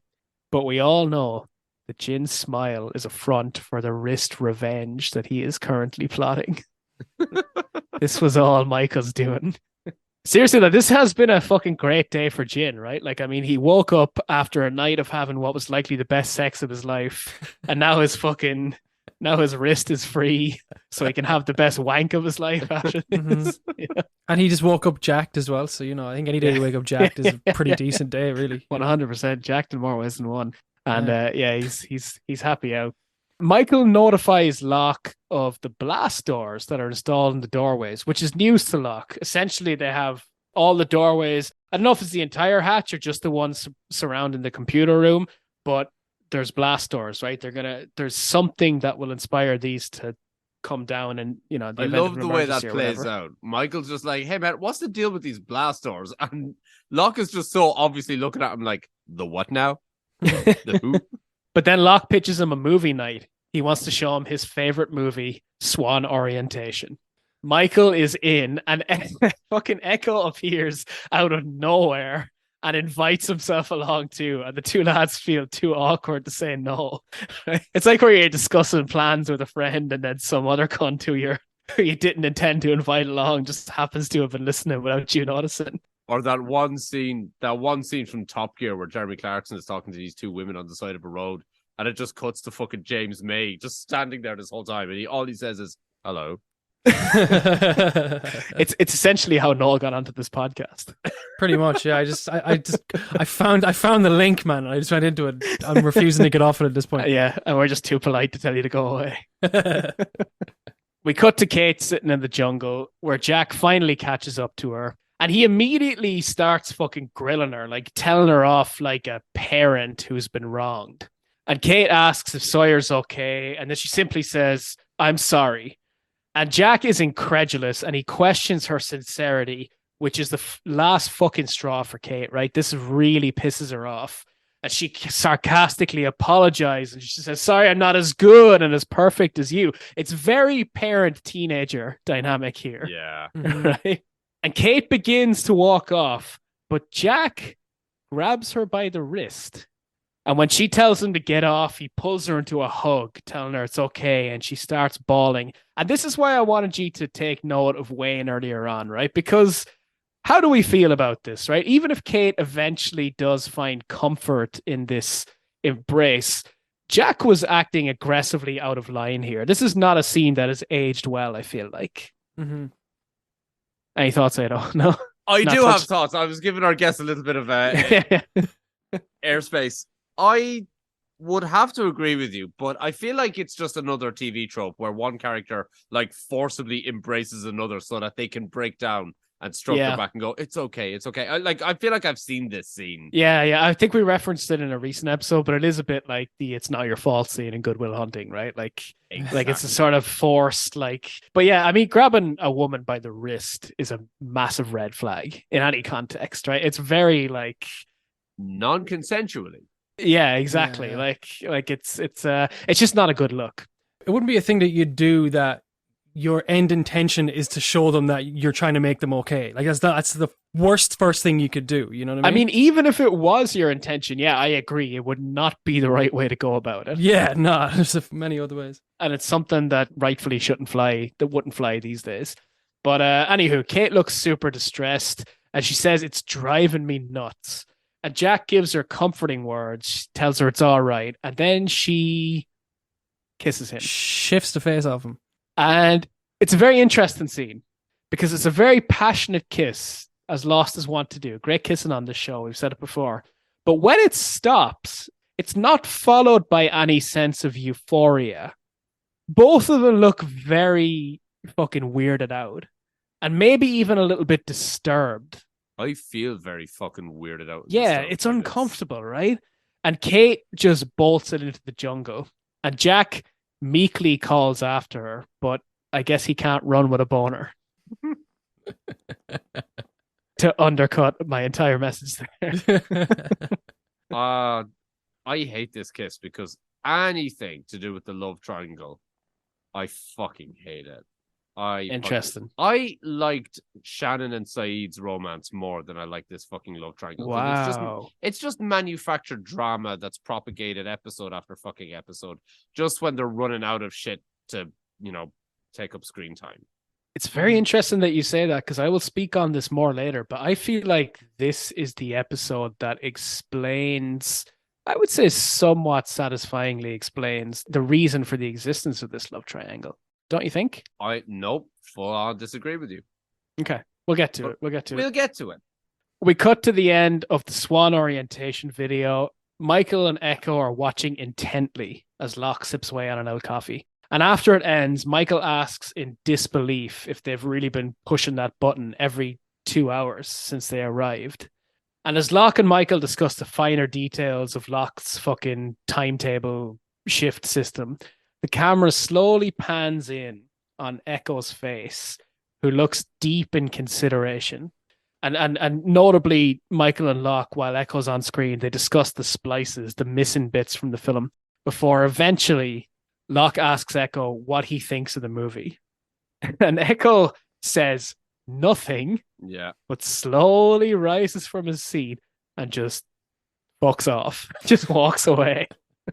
Yeah, this movie has inspired a bit of thought in our boy. Yeah, and I feel like game recognized game. Locke doesn't question him or anything. He knows to just, Locke's playing it as it lays by now. He's letting it flow, right? Yeah, so when these two characters first met each other, Locke and Echo, each of them fulfilled a similar kind of purpose within their respective groups as like a spiritualistic, shamanic leader. Whereas Echo is trying to offer, a little bit of Christian swag in his group, trying to influence them that way. And Locke is just very individualistic in his spiritual pursuit as well. But both of them are very spiritual one way or another. So we as an audience, or maybe I'm just speaking for myself, I have been dying for these two to finally sit down and have a fucking conversation. So any interaction between the two of them, I'm here for it. Absolutely. The dynamic between them is going to be very intriguing. And it's something we want to see. We cut to Kate on the beach and she's sitting by Shannon's grave. And she kind of really looks like she's losing it, right? I mean, whether it's the makeup department or who's at it here, but this is Evangeline Lilly looks wrecked and fucking half mental here. Saeed approaches and he drapes the prayer beads from earlier over the cross that marks Shannon's final resting place. And Kate, like I said, she's clearly been crying. She looks wrecked. She apologizes for missing the funeral and she cites her, obligation to look after Sawyer. And Saeed's not happy. He says, "Why aren't you with him now?" And Kate replies, "Because I'm going crazy." Well, here's the thing about that. Saeed asking that question really stood out to me earlier on because that would be the question I would want to ask her, given, all the knowledge of everything that happened beforehand. But for Saeed to ask her, "Why aren't you with him now?" Like, that just seems too perfect a question to ask her in the context, like for us, the audience, to watch. I mean, if I were him, I wouldn't be asking that question. Clearly, someone else is now looking after him. Like, what do you want from me? Yeah, I think I thought it was in there to show that Saeed's actually not too happy with her for missing it. He's in an emotional state, obviously. I don't think he's thinking rationally, but that he's like, that it was sort of a passive aggressive sort of, oh, if you had to do that, then who's with him now? I don't know if he's angry with Kate. I think, given the fact that, his loved one has just died, I think he's just angry at the world. I agree. Taking it out on whoever comes by. Yeah, taking it out on everybody, for sure. Yeah. Can I just say, though, as a person with curly hair, Saeed in this scene and throughout this episode has curl goals, man. Fucking, his curls look amazing. I could only dream of having that hair, man. My God. I also have a curly hair possessor. Saeed, we don't talk about this enough. Saeed does have great hair. He fucking does, man. Yeah. Absolute, what I'd give. But Kate asks Saeed if he believes in ghosts. He tells her he saw Walt in the jungle just before Shannon got popped and asks if that makes him crazy. Kate says nothing and he walks away. We get another flashback and Kate is fucking ridiculously sitting in the front seat of Eddie Mars's car. Now tell me you picked up on this, right? Why the fuck did he put her in the front? I did not cop that at all, yeah. She could easily just lean over, grab the steering wheel, and bye-bye. Right? It's such a safety concern. It's I mean, I feel like the only way you can justify it is Eddie Mars's personality, where it's easier to taunt her by being able to look her in the eye rather than through, the mirror. Well, now hang on. Where else would he have put her? In the back. And I know what you're thinking. Is it a two-seater? It's not. We get a view of the car later on. Oh, okay. So you're saying it's a civilian car. There's no grate on the. Okay, well, to that I say, why isn't there? Like he's a U.S. federal marshal. Take more fucking precautions. Yeah, she's a fugitive. We do know by the fact that Eddie Mars had backup. This was an organized sting operation. Where is the official used car? Exactly. Even if he wanted to go undercover, they could have parked the official car around the fucking corner. Put her in the car, boys. No, it's good. I got my sedan around the corner. Throw on the front seat. I could use the company. But anyway, Eddie's being his usual shitbird self. Like I said, he's taunting her and such. And he asks her, why now? As in, why did she kill her stepdad now? And Kate says nothing. So Eddie lays it out, and he basically says what he thinks. No. It's set up way better than that. She says to him, you don't know anything about me. And he's like, oh, don't I? And then just tells her entire life to her because it is such a hackneyed trope of a character background. I was going to say, she commends him on having it all figured out. And he says he's got her all figured out, like you said. And this she takes issue with because she's like, you don't know anything about me. And like you said, Eddie proceeds to exposit this cliched story, right? A tale as old as time, how what he calls white trash mom got divorced, then shacked up with an abusive drinker, in this case, Wayne. And Eddie still can't figure out what made her do it now, though. Like, why is it now that she snapped? And he says as much. And he asks her if Wayne ever tried to get busy with her, which Kate immediately and vehemently denies. And then something happens, which I later read in my trivia research, although I didn't catch this at all, that the fucking black horse ran out in front of the car. Did you see that at all? No. Yeah. Oh, you did? Okay.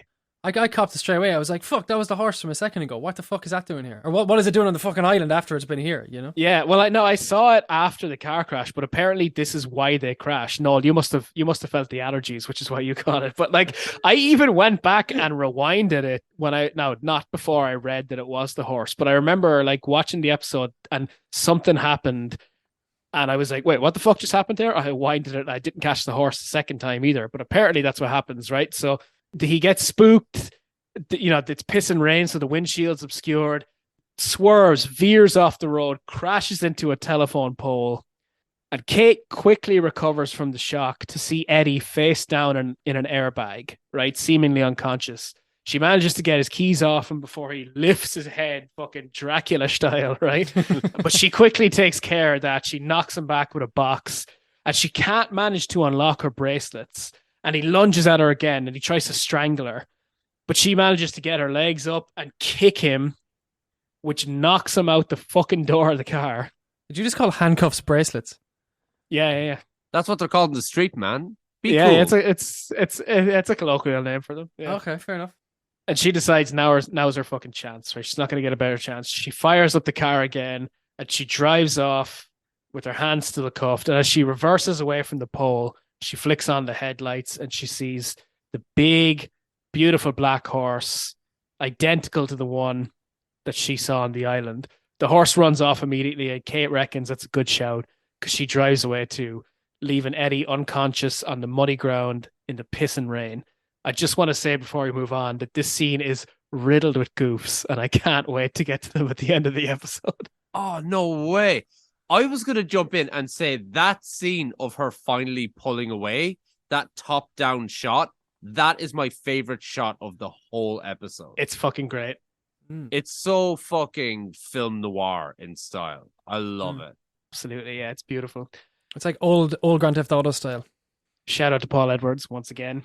I love an underdog story, you know, camera operator on the show, getting to helm and not only getting to direct an episode, but fucking nailing it as well. Yeah. Like it's actually rare enough, Ado, that we speak about shots that we like on this show, because not Lost, as great as it is, it's not known for its like cinematography in the same way something like Breaking Bad or Better Call Saul would be. So when you get a beautiful shot, it sticks with you.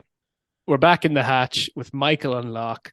And Mike is quizzing Locke more about the workings of the hatch. And Locke reveals that you can't type anything on the computer until the alarm begins to sound. And he demonstrates, right? And this will obviously become relevant later on. Michael decides to check out the hardware while Locke goes to refill his coffee. And as he emerges into the living quarters, he finds Mr. Echo seated at the dining table with something wrapped in cloth on the table in front of him. And they exchange greetings and salutations. And then Echo tells Locke he has something he thinks Locke should see. And he says he'll start at the very beginning, a very good place to start. He begins to tell the biblical story of King Josiah, to which Locke humorously comments, "Oh, you really did mean the beginning." Right? Fucking hell.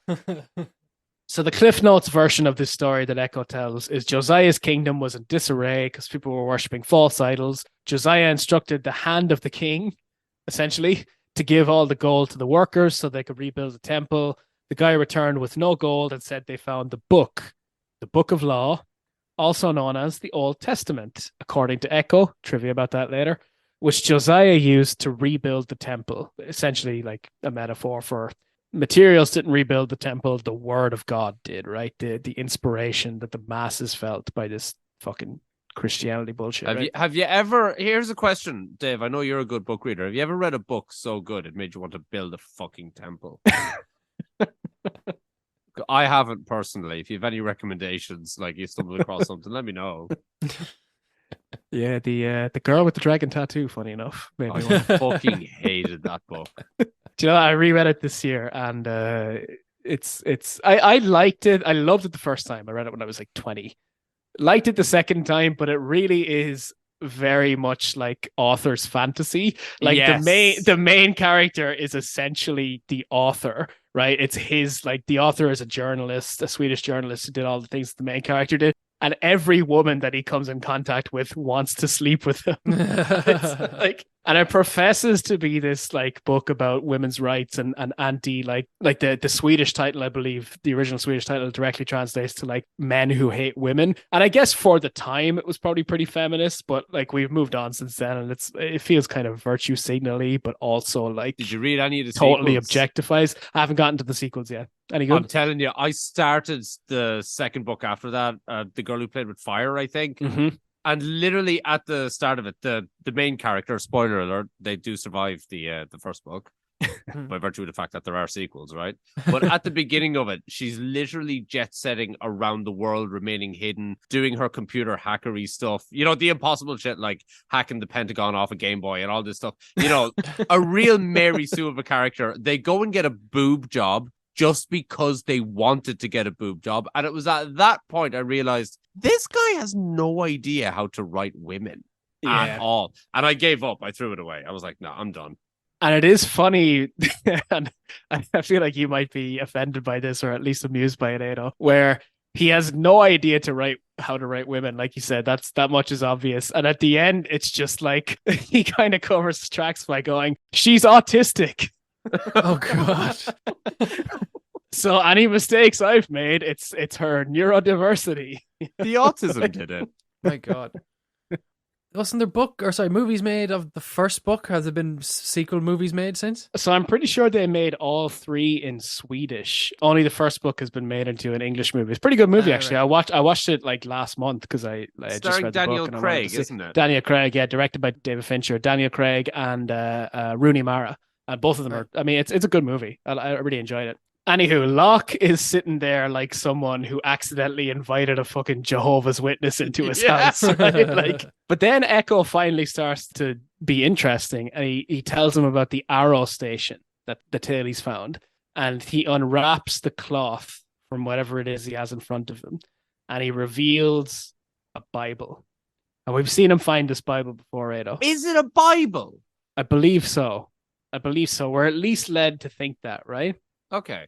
It is a Bible. I've got it on the screen in front of me right here, and I see the reel inside, and it says, "Oh Lord God" on one of the pages. So we can assume so. There you go. And obviously Locke's disappointment is palpable, but Echo passes it over to him, and Locke opens it to reveal that the pages have been hollowed out in the middle, and a spool of film has been left inside. Fucking get hype.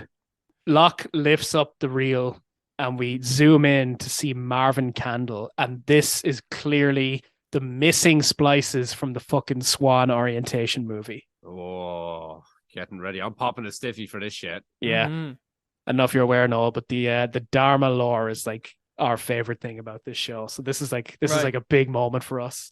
I'm sorry, so the Dharma is like the thing that kind of made all the lore and all the kind of supernatural shit kind of happen and everything. They're the organization that built the hatch, basically, and they're shrouded in mystery right now. We really do get drip-fed information about them, but it's a really cool part of the like. Before we move too far off of the Bible, anyone have a favorite Bible quote?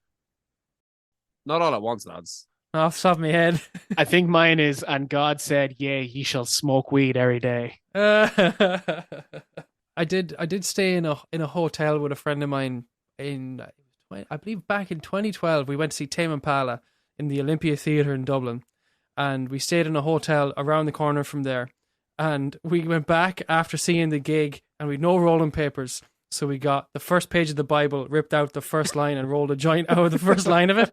So when we were smoking, it just said whatever, "Oh Lord," on the first day or whatever it was. So I'm going to say that's my favorite quote. Fair enough. Go on, Ada, what's yours? I know you have one. Got to give a shout out to Ezekiel 23:20. It's always going to be Ezekiel 23:20. Care to recite? "And she lusted after her paramours, whose members were like donkeys and their emissions like horses." This is what people were wanking to in like the year 72. Yeah. Or an alternative translation: "She lusted after her lovers, whose genitals as large as a donkey's and come like horses." Nice. I love that the Bible in some translations has the word "come" in it. Well, no, it still says emissions, but whatever. Emission's a good word though, man. Fucking yeah, absolutely. A mission on my face. Yeah, it's a Michelin star of a performance. So we cut back to Jack, who's engaged in the classic men's substitute for therapy, which is chopping wood. Yeah. And Hurley shows up, and he expresses surprise at Bernard being white, which I believe you commented on in the trivia section a week or two ago, Ado. Yeah, if I remember correctly from that trivia section, Bernard being white was a deliberate move of the writers to surprise the audience. So this is Hurley kind of speaking on our behalf. Yeah, and actually, I was going to save this for my trivia, but I'll bring it up now. This is unprecedented, but I'm actually going to skip ahead to my trivia here and read the point as I found it, right? And I believe this is very similar to how you found it. The trivia point is, Hurley comments that he did not expect Rose's husband to be white before Jack quickly changes the subject. The producers felt it was important to address that they are an interracial couple and that Hurley was saying what the audience would be thinking. Caldwell, who plays Rose, agreed with them and thought it would be odd if the issue was not addressed. And I just want to say that I feel like this is a clear sign of at least some progress in our world, right? Because Caldwell agreed and thought it would be odd if the issue was not addressed. That would not be the case these days. Interracial couples just fly by without a second thought. Exactly. That's what I was going to say. It's also a sign of how much the show has aged a little bit, that they felt the need to address it at the time. Absolutely. But this was the mid 2000s and they have to address an interracial couple? Come on. That's way past its time. I'm saying, obviously, like, we're clearly not all the way there with racism yet, but it's a tangible sign of progression that we think it's weird that they think that it was worth pointing out. Do you know what I mean? Yeah. So, you know, we'll take progress where we can get it. So Jack basically asked Hurley to cut to the chase. But Hurley's like, I'm just chilling. You know, just taking a walk. Just wanted to say hi. And then Hurley asks Jack if he's mad at Sawyer because he's taken his angry wood chopping spot, and he calls it transference, which is a psychotherapist term that I am not familiar with, but apparently it's still in use. We cut to Son looking after Sawyer in the hatch just as Kate shows up again. And Kate asks if Sawyer has said anything since. Again, very telling, considering what happened earlier. Son says he hasn't said a word. And then she asks Kate to watch him for a sec. And Kate hesitates before she reluctantly agrees. She's clearly still spooked from earlier. And his son leaves to fucking take a shite or whatever. Kate looks at Sawyer awkwardly before deciding to disassociate with a flashback. And we see Kate, and she's adorned in aviators that can only belong to Eddie Mars, right? Because we know she's just stolen his car, and these are like step out of the vehicle, sir, style fucking glasses, right? These definitely belong to a cop. And she shows up at an army recruitment office of all places. And as she approaches the desk of a sergeant who is on the phone, we spot Saeed on the telly behind her. Nice little... Oh, fuck, I did not. Really? I feel like you couldn't miss it. No, did you notice that? I didn't, and like I said, I'm looking at it right now and trying to spot him. But no, I did not see it at all. He's on the TV behind her. It's these little like character connections. True. Yeah. These little character connections that Lost loves to dot into the flashbacks, and I'm here for it. I love this shit. That's fucking sick. I like that. Yeah, not relevant to the scene at all, but just creating these little character connections that will, I guess, serve a plot point later on in the series. But Sarge's name is Sam Austin, and if you know Kate's last name, it's very clear here that this is Kate's daddy, folks. He looks up at her in disbelief, and he immediately tells the person on the other end of the phone that he'll call them back. Hangs up. He tells Kate she shouldn't be here because the Popo are looking for her, and she asks why he didn't tell her. Tell her what? He asks. And she tells him she was making a scrapbook.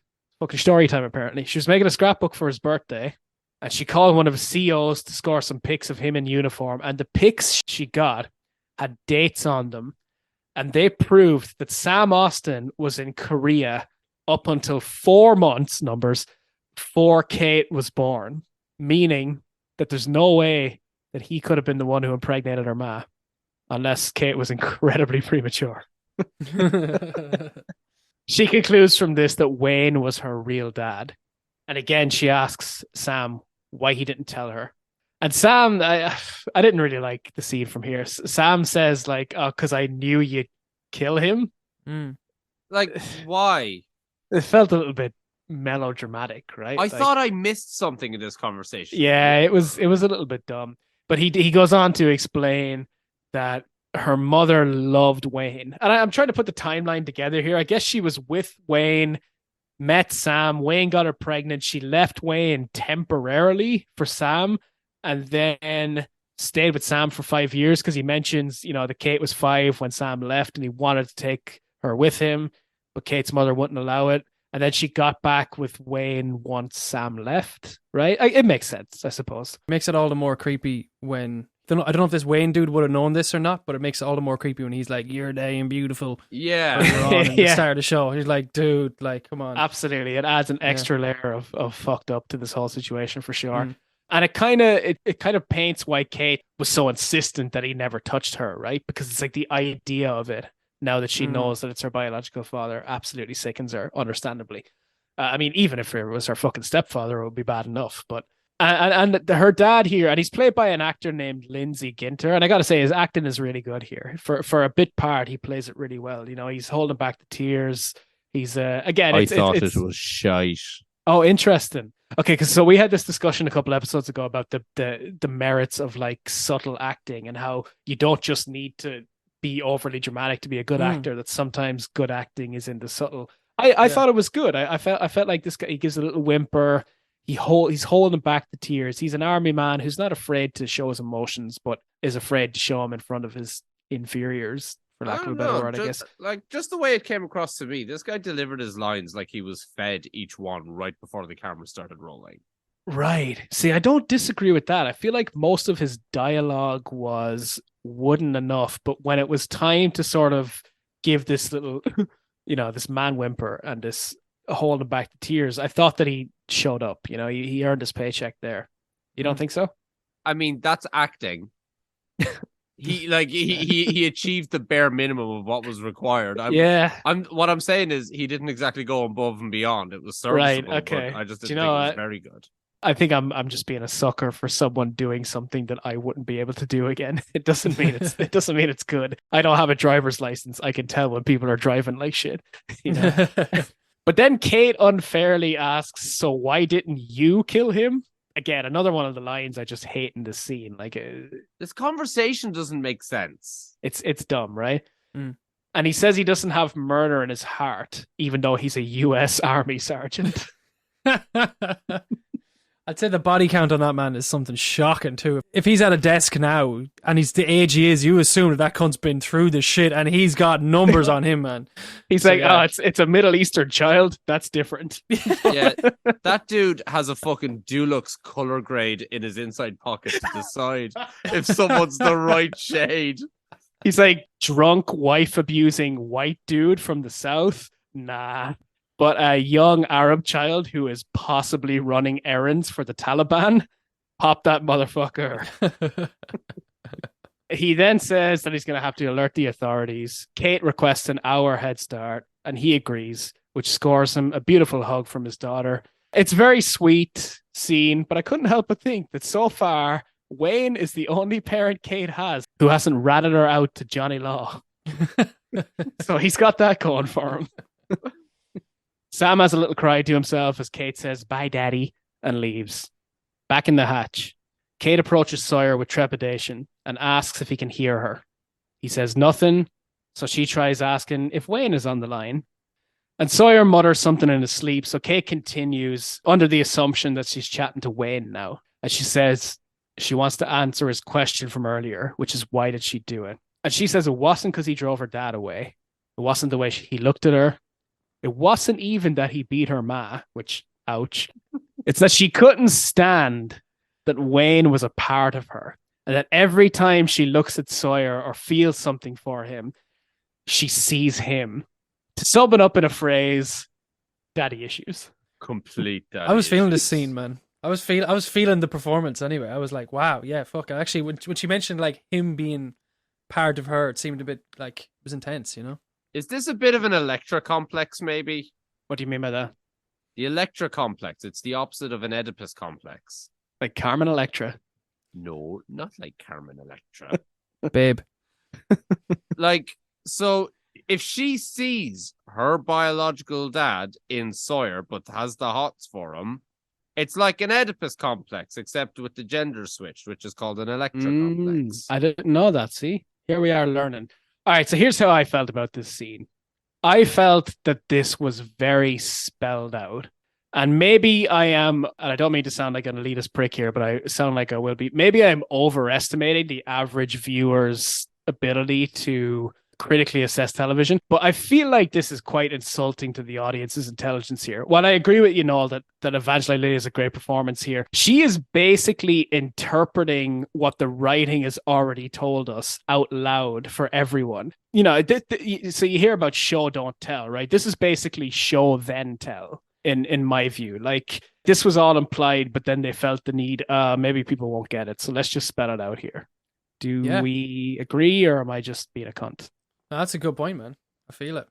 I mean, I agree with you that that's what they're doing, but I feel like it is kind of needed because I feel like the relationships and the characters in play, it's a little much. There's a little bit more going on than the standard of what usually happens in these flashbacks. It's been revealed that someone she thought was her dad is not her dad, but it is her dad, and then her actual dad is not actually her real dad. So it does I feel like it is justified in having to spell it out a little. Yeah, you could be right there, because what I was going to compare it to negatively was Locke's last flashback episode, where there was a lot of emotional weight going on and a lot of show don't tell, like his scene with Helen outside his dad's house. Do you remember that, Ado? I do. Where basically his whole lifetime's worth of pain was summed up in this one scene, but they didn't have to spell it out. You can interpret it. But you're right. There are complicating factors here. It could be that someone just coming back from a fucking ad break at the time might not have known what was going on here and that they had to sum it up. So I agree. Maybe they're not spelling out the emotional journey here so much as in case you didn't get it, here's what's going on with this fucked up family tree.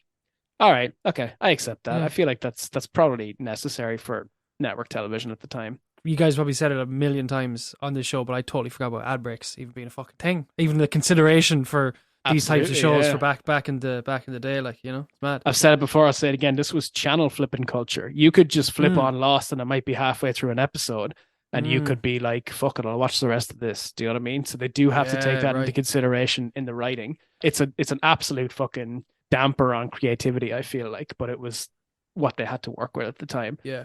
Anyway, Kate concludes by saying that this whole thing, that seeing her real dad in Sawyer, her feelings for him, being inspired by that and stuff, that it makes her sick. And Sawyer says, that's about the sweetest thing I've ever heard. The cunt lives to banter another day. Oh, he's awake. Back, baby. He's fucking coming right out of the gate with the bits. He's being a gas cunt. He's just awake. Despite everything she just said, and if I were Kate, I'd be fucking mortified and him having been fucking conscious and hearing that. But despite everything she just said, Kate is happy out to see Sawyer. And he expresses disbelief that he's in a fucking bunk bed. And he asks if they're saved. Kind of like Noel earlier, you know, he is not, he's like, I thought we were on a fucking island, you know? But Kate looks pretty devastated at this question. She's like, nah, not yet. We're not saved yet.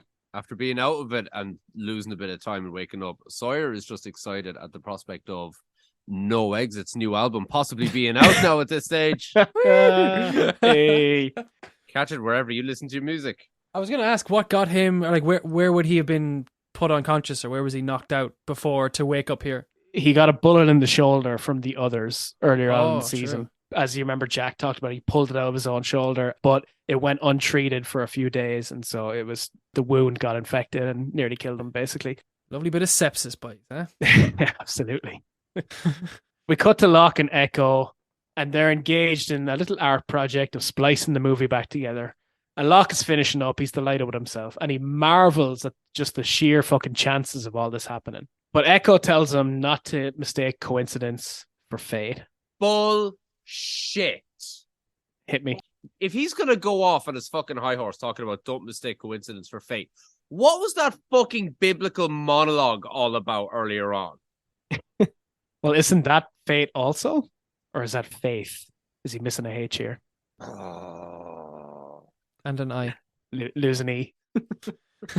He's back in his spiritual bullshit. Yeah, I mean, I feel like we could talk about this in a later episode where the Christian themes come more heavily into play. But like, fucking Lindelof especially loves an old bit of Christian imagery in his that writing, fire and water episode.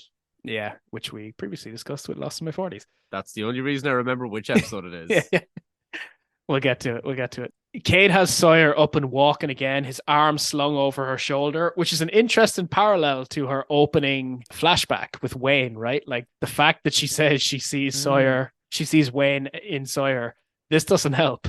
Although at least he's not drunk and abusive. Sawyer is absolutely marveling at the hatch, and he's convinced still that they've been rescued. But Kate takes him outside, and Sawyer basically has a "don't tell me I'm still on that fucking island" moment. Honest to God, this is like, just looking at the gaff, it's a genuine $5,000 apartment in Dublin these days, this place. This is serious. I think I remember in the introductory episode us talking about that. Like, that is an absolute millennial's dream, this fucking apartment. But home sweet home, Sawyer says. And he professes that he genuinely believed Kate was fucking with him. And I believe him. Like, he really wanted to believe that they were saved. You feel bad for him. And Kate starts laughing, and she tells him that he needs a haircut. And she's not wrong. The cunt looks like a scruffy Brian Jones in this scene. Sawyer then catches sight of something behind Kate. Basically reckons he might still be a little loopy. She needs to take him back inside. But Kate turns around, and standing there in all its majestic beauty is Kate's horse, which Sawyer can see, proving that she is not fucking crazy. She's not hallucinating. The horse is actually there. The horse is indeed outside. Fuck your Honda Civic.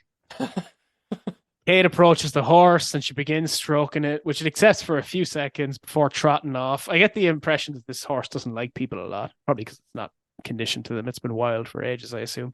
Sawyer has a line here that for some reason I found really funny. He goes, "You know that horse, Freckles?" I don't know, just the fact that he asks with such sincerity, but he's also talking about knowing a horse and calls her Freckles is pretty funny. We cut to Ana Lucia. She's doing some lonesome whittling on the beach and she's looking out at the ocean. Jack comes and joins her with a handful of fucking shooters and he remembers her drink, fair play to him. Tequila and tonic. Ana asks, "Where's the tonic?" And Jack says they're running low on mixers. And yet he's able to produce all this alcohol. Do you see? This is what I mean, Noel. The doctor wants something, the island will provide. Couldn't get his hands on some good tequila, though. He's handing her Jose Cuervo, man. That's just insulting. I don't give a fuck what desert island I'm on. I'm not drinking fucking Jose. You're dead right, though. You know, if I had been on that island for 40-odd days, there's no way there'd be any of that drink left. I suppose Jack might have been saving it for medicinal purposes. Yeah, true. And now that they've got the hatch, which probably has some kind of anesthetic or whatever, you know, he can spare it. Yeah. But anyway, Jack says they could both use a drink and they exchange a little banter. Jack's banter veers on the sexist side a little bit, but I feel like I'm not going to be a overly woke crusader here. He basically just says, "Bitches be crazy." Yeah. We cut to Michael fiddling with the cables on the back of the computer in the hatch. To the sounds of the Swan orientation movie in the background, Locke and Echo have fired up the fucking director's cut. And the new bit plays eventually, and Marvin Candle warns the viewer not to use the computer for anything other than the entry of the code, that it's the only function of the computer, and communication with the outside world, however tempting, strictly forbidden. That doing so could even lead to another incident. Marvin repeats himself for emphasis. Do not use the computer for anything other than entering the code. The movie ends. Locke and Echo slowly look at one another. Back with Michael, he hears a soft sort of alert sound, like an alarm, one that we haven't heard before. He looks up at the timer, but it reads 51 minutes, so we know it's not numbers time yet. This is a new sound. Michael looks around, and he discovers the sound is coming from the computer, and on the screen, in the green typeface that we're familiar with, is the word "hello," followed by a question mark. And Michael's like, "Ah, shit, this thing got MSN Messenger? All right." He tries to type a H and it appears on the screen, which didn't happen before. And he continues, he follows this with ELLO question mark. "Hello? Who is this?" His IM partner replies. "This is Michael," he types. "Who is this?" The cursor blinks for a few seconds before the person replies again with one word, again followed by a question mark. "Dad?" Michael looks at it in disbelief. And we can see the word forming on his lips. Did you notice this? We know he's about to say what, like his lips form a W for Walt, but he doesn't get to say it because the fucking episode ends lost. Boom. We are done. Boys, what do we think? Noel, you're our guest. We'll start with your thoughts. On the episode as a whole? Yeah, what do you think? As an outsider, just as an episode of television, give us your thoughts. I thought it was great because it seemed kind of like a little mini movie in a way because of Kate's kind of origin. You know what I mean? Starting off with the fucking mad explosion and then her trying to get, you know, away from the cops and getting caught and all that kind of stuff. You know what I mean? And then, like, yeah, with her, it was great. I really dug it. Then the whole thing with Sawyer and then her dad and that whole thing was like, I thought it was a good arc of a story, I suppose, you know. So as a person who doesn't have a fucking clue what else is going on either side of this, just to sit down and watch this as an episode by itself, I thought it stood as a singular thing. You know what I mean? I dug it for that kind of way. And that is a ringing endorsement. Like, a show should only be as good as its individual episodes. Do you know what I mean? Great. Ada, what did you think? A show should only be as good as its individual episodes. I'm gonna let you sit with that statement for a moment. How else do you judge a show, Dave? But that's what I mean. I mean, there are overarching arcs, obviously, and I feel like me and you are going to talk about these a bit more here. But like, let's put it this way: as a TV writer, you have achieved what you set out to do. If, despite the rest of the show being bad, you have written a good episode. That's what I meant by that. Right. Do you know what I mean? One that someone can jump in on and enjoy as, like Noel said, a mini movie, like a piece of art that is self-contained and feels like it comes to a satisfying ending. Mm-hmm. Yeah, it has its own little arc that has a beginning, middle, and end that you can just during channel flipping culture, as you say, you just watch an episode after missing it for 2 weeks. You know, this is it's quite effective at getting the story across to you. As for what I thought of the episode overall, B+, probably my favorite of the Kate episodes. 100%, I agree. This was the best Kate for sure. The last two have been seriously lacking. Yeah, and I think a major reason for that is probably all of the time that's spent in the Hatch, because I love anything Hatch related. It's involved in Dharma lore. We get more on that. Even her flashbacks were really, really good. I thought it was a little tricky to kind of follow with the relationship with Wayne and with her actual dad, who wasn't actually her dad. I felt like that required more brain power than Lost has trained me to use while watching an episode. But no, quite a good episode. I really like how, despite the fact that Shannon has just died, like a major character has just died, and the person who's killed her is now reunited with all of Shannon's friends, the episode's not very interested in giving that story any time. Hank fuck. Right?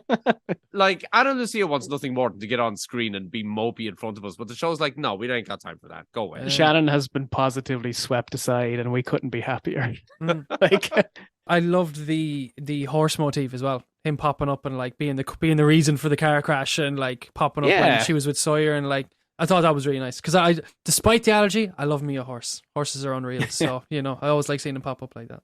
Yeah, it was definitely an interesting aspect. I thought it was a decent episode as well. I agree with you, Ada. The Hatch stuff was great. With regards to the Kate stuff, I was having a little think to myself after I saw this episode. And I feel like with there's been 2 Kate episodes so far, and then this one, a third, right? And the first 2 and all didn't impress us too much. Right. And I was trying to figure out why I was never gripped by Kate as a character. And I think this episode helped me figure it out, right? So I feel like the writers, they set out to portray Kate as this modern female character for the time, right? For 2004. You know, she's not this like purely this love interest. She's a badass. She's almost like a femme fatale for the 21st century. Take that sort of noir trope and transfer it to 2004, 2005. But I feel like despite all this surface level shit, they failed in giving her any depth. There wasn't a lot of depth to her character up until now. She was one-dimensional. She was just like, this person is a fugitive and she is kind of the love interest of 2 of the male characters, right? It was all surface, no substance, basically. And I feel like this episode attempted to fix that. And it was successful to a certain degree. Like, I feel like Kate's crime, I mean, how do we feel about that? I feel like Kate's crime was satisfying and it was in line with her character. Like, this was the big reveal of what Kate did. Do we like what she did? Sure. Why not? I'm glad that the show has answered the question. Yeah. But I don't know if I'm satisfied by it. Really? I thought I'm satisfied enough. It didn't blow my mind, but I felt like it was in line with her character as we know her. It wasn't nonsense. Right. Do you know what I mean? Put it that way. And despite the Basil exposition scene at the end, which sort of put a damper on it, and I know you talked about how they needed to spell this out for the plot more than the actual emotions. I agree with that now. I've taken that on board. But I think it did flesh out her character in a way, and it explained a lot, like why she is the way she is, the reason why she feels like she can't be a good person. You know, she said that before, like she said, because Wayne is a part of her, she can't be good. And it explains her attraction to Sawyer and the reason why she wants to end up with someone like Jack, which is, again, something we've discussed before, right? She's drawn to Sawyer, but her perfect self, in the way she views it, wants to go to Jack. Sawyer is Wayne and Jack is Tom, which is the other guy from her past that we know about, right? And Kate knows which one she wants, but she also knows which one she can never really escape. So I feel like it was a good effort. I feel like it definitely made me appreciate her character more, and it made up for some of the sort of shortcomings that I saw before. Do you know what I mean? Hold up. Nope. Because I've got one small correction to make, Dave. Please do. We have had 3 previous Kate episodes. This is the 4th. Oh, you're right. So we had the initial one, the fucking bank robber one. Tabula Rasa. Yeah. Then we had Whatever the Case May Be. And then we had Born to Run, all in season 1. You're right. And I feel like this episode told us more about Kate than all 3 of those combined. 100% agree. Because That all was my 3 of problem. them, all 3 of those previous episodes were dick teases in telling us that she was a wanted criminal, but without telling us what it was. And then we had that, like she was involved in a bank robbery, and we think, oh, this is it. But no, she was wanted before that. Yeah. She just decided to do a little bit of, robbing a fucking bank while she's already wanted. She's like, oh, well, in for a penny, in for a pound. It was an exercise in wheel spinning, in delayed gratification. But there you go. They got fucking episodes to fill. That's the writers are lost. Shall we get to the trivia section? Yes. Let's do it, mate. Then, courtesy of Noel fucking Brennan and myself a little bit, I play bass on this track. Let's fucking hit that trivia music. Cue the music.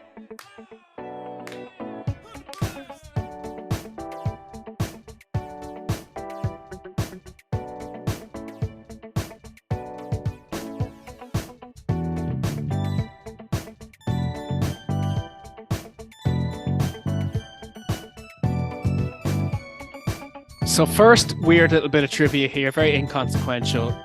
The opening credits appear before the lost title card. They usually appear after. Really? Unique characteristic of this episode, yeah. They appear in the cold open.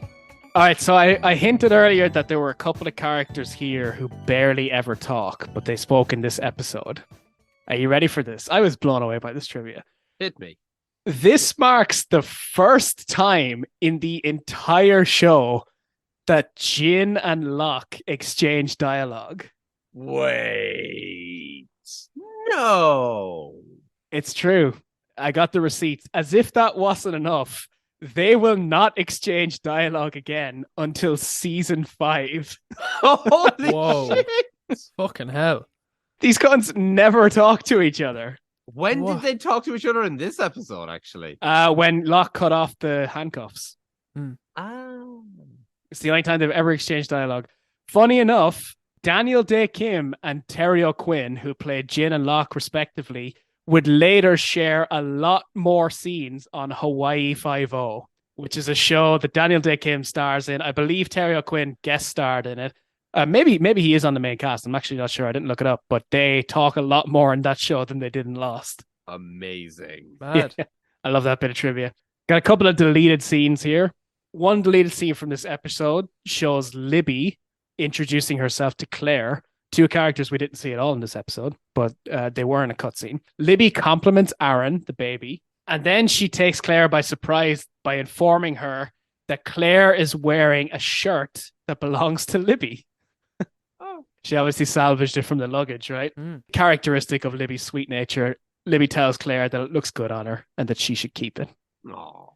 We love Libby. Obviously, it didn't serve the plot at all, so I understand why they cut it. But there's another very sweet deleted scene. The 2 deleted scenes in this they're just so cute. The other one is Sun and Jin caring for Sawyer together, and Jin tells Sun in Korean that he's happy that he can finally be understood. Because as we know, he's been learning a bit of English. He's interacting a lot more with characters. He decided to talk to Locke for the first time, for example.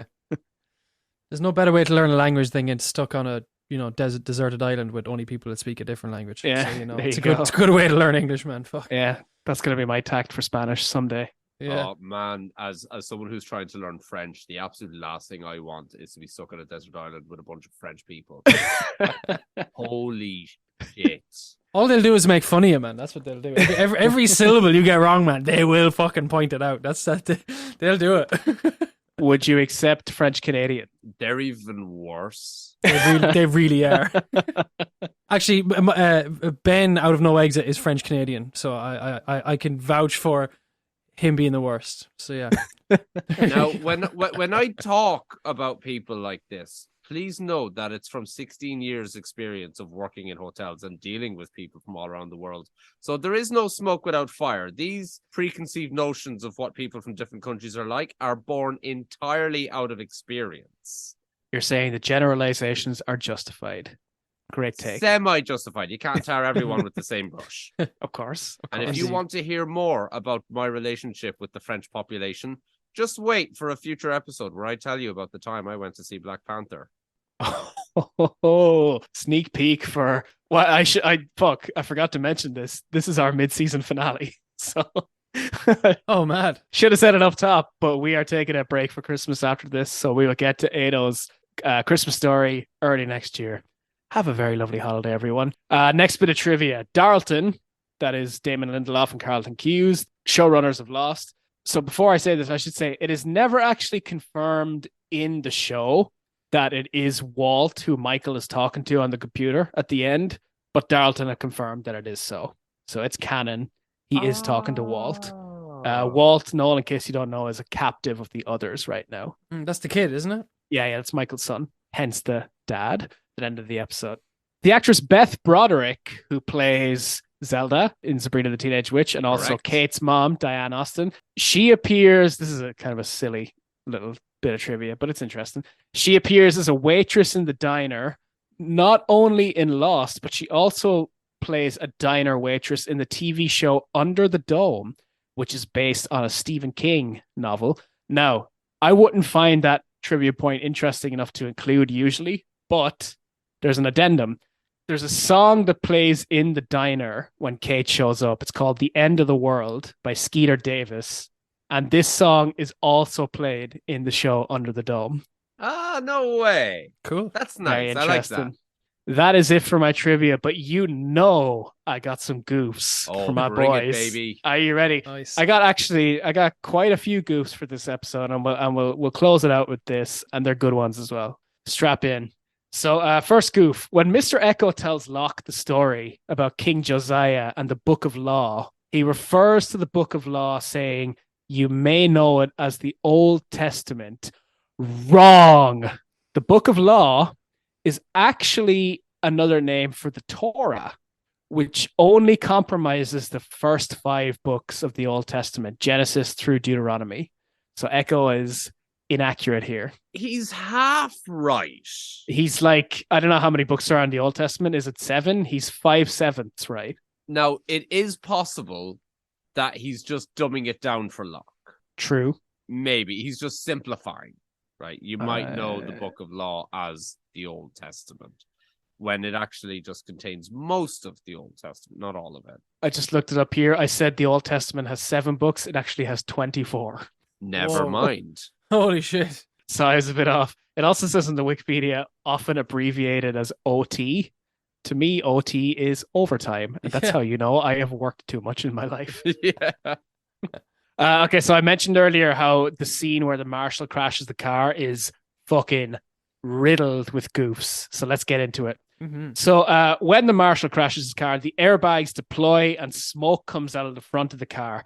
When Kate kicks him out the door, she is able to start the car and drive away, and the front of the car is completely intact, save for a slightly crooked and dirty front license plate.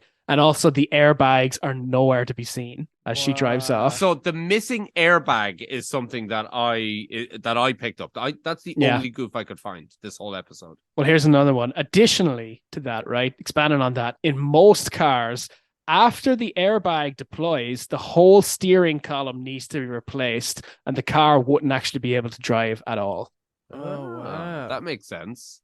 Literally unwatchable. Kate's father's desk nameplate reads the rank of sergeant, but his rank, according to his uniform, is sergeant major. So recent promotion, maybe? And they just haven't updated the nameplate. Yeah. Budget cuts. Budget cuts. I don't have enough ink for the rest of the name tag thing. For the Madge. Yeah. Here's one you'll like, and it's earlier on I mentioned that the horse was clearly a Hollywood horse, right? Because it's very beautiful.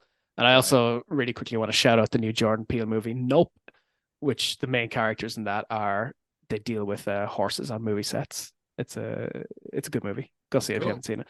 But around 41 minutes when Kate and Sawyer see the horse, there are several frames of what appears to be the horse's trainer's hand getting the horse's attention with a black glove on. Ah, I like that. Yeah, this goof is only visible in widescreen, but who's not watching on widescreen these days? Anyone watching in the 1990s, you're not going to see it. But yeah, I did go back and look this up. It's actually, you can see it on the Lostpedia page for this episode if you want to have a look. There's a picture of it. Final goof. The currency used, this is a real fucking nitpicky one. I love this. When Kate's in the bus stop, the currency used in the ticket transaction includes the colorful US $20 bill introduced October 9th, 2003. When she was captured in 2004, the marshal, Eddie Mars, says he's been chasing her for 3 years, which means he started chasing her in 2001 before that US $20 bill was introduced. Oh, Nice. fucking hell. Amateur hour. How do they fuck this shit up? That is it for our goofs. That is it for our fucking episode. Can I just say, Noel Brennan, thank you so much for joining us today. It has been an absolute pleasure. Boys. Thank you very much for having me. It was a good laugh indeed, huh? I hope it wasn't too exhausting. We tend to sit here for about 3 hours on these records, so fair play to you for sticking with us. Is your arse sore yet? Yeah, I was gonna no more exhausting than 10 minutes with you normally, Dave, so it's all good. Oh, nice. Make them laugh. I wanted to get one Sopranos before the end of the episode.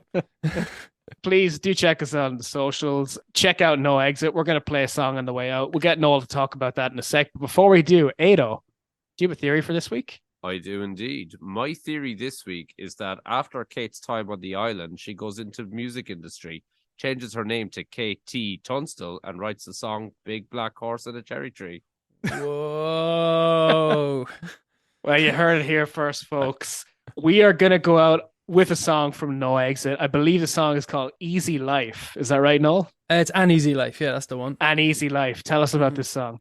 Well, it's the tune, actually. I did mention earlier on that I made the agreement with myself that I wasn't going to put reverb on it. So there's not a drop of reverb on this tune. Other than... Nice. So what I did was I recorded the whole thing, didn't use reverb, and I wanted to add this tambourine into it. But when I added the tambourine dry, meaning like with no effects, it just sounded like shit. So I actually ended up going back to the warehouse that I lived in years previous and recorded the tambourine in the room and got the natural reverb. So technically, there's no reverb been put on it, but it's recorded with reverb, you know? So. Very nice. But yeah, no, the tune's just I tried to make a psychedelic tune, I suppose. It's a bit of a psych bop, I suppose. Hope you dig it. Do you want to tell us anything about the lyric content, what the song is about, or do you prefer to keep that up to interpretation? Well, I guess up to interpretation. But at least to me, it's like there's like an Irish saying. I'm sure the boys know it as well. I've heard so many people say of like, "Oh, I'll do anything just for an easy life. Just do it for an easy life." That kind of thing. Of like the way I was interpreting that phrase, I heard a lot from like people that I'd worked with or people that I knew of. Like those are words I live by, my friend. Yeah, I guess the way that I was hearing it was like, I'm not bothered trying to change this. I'm just going to be lazy and say, just do it for an easy life. Whereas my attitude to that kind of thing is, fuck that, get out there and fucking do your thing. So it's kind of about that, I suppose. Yeah, you'll find no friends on this podcast. There you go. Well, yeah, that's the tune. Hell yeah. Well, please enjoy it, folks. Listen, it's possible that you'll feel a little bit lost while you listen to the song. But I'm here to tell you right now that you haven't lost anything until you've lost the plot. Here's Easy Life by NoExit. Thank you for joining us, Noel. Good night, folks. Thank you, boys. Take care.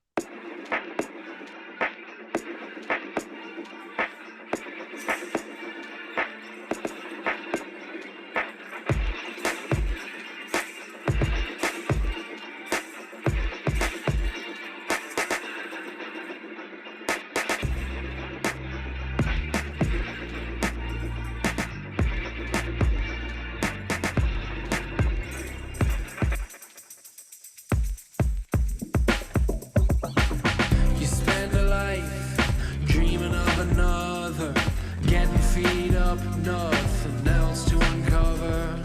That's it, you're done now. That's the end of that. You work so hard now, you melt into the fat. You get to that place, obtaining that peace. It's unnervingly unknown, but no, the suffering does cease. It's catching up to you.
try to push through. I won't take that pass down. Bad advice to pick my battles and lose. While you won't let it out, you can't voice your doubt. You let the world slip by. Made your bed but not your peace.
Lost the Plot is produced by me and Ado. The artwork is by Jimmy Purcell of BeenBetterComic.com. The music is by Noel Brennan of NoExit. You can check out NoExit wherever you stream your music. You can follow us on Twitter and Instagram at LostThePlotLads, and you can email us at losttheplotlads@gmail.com.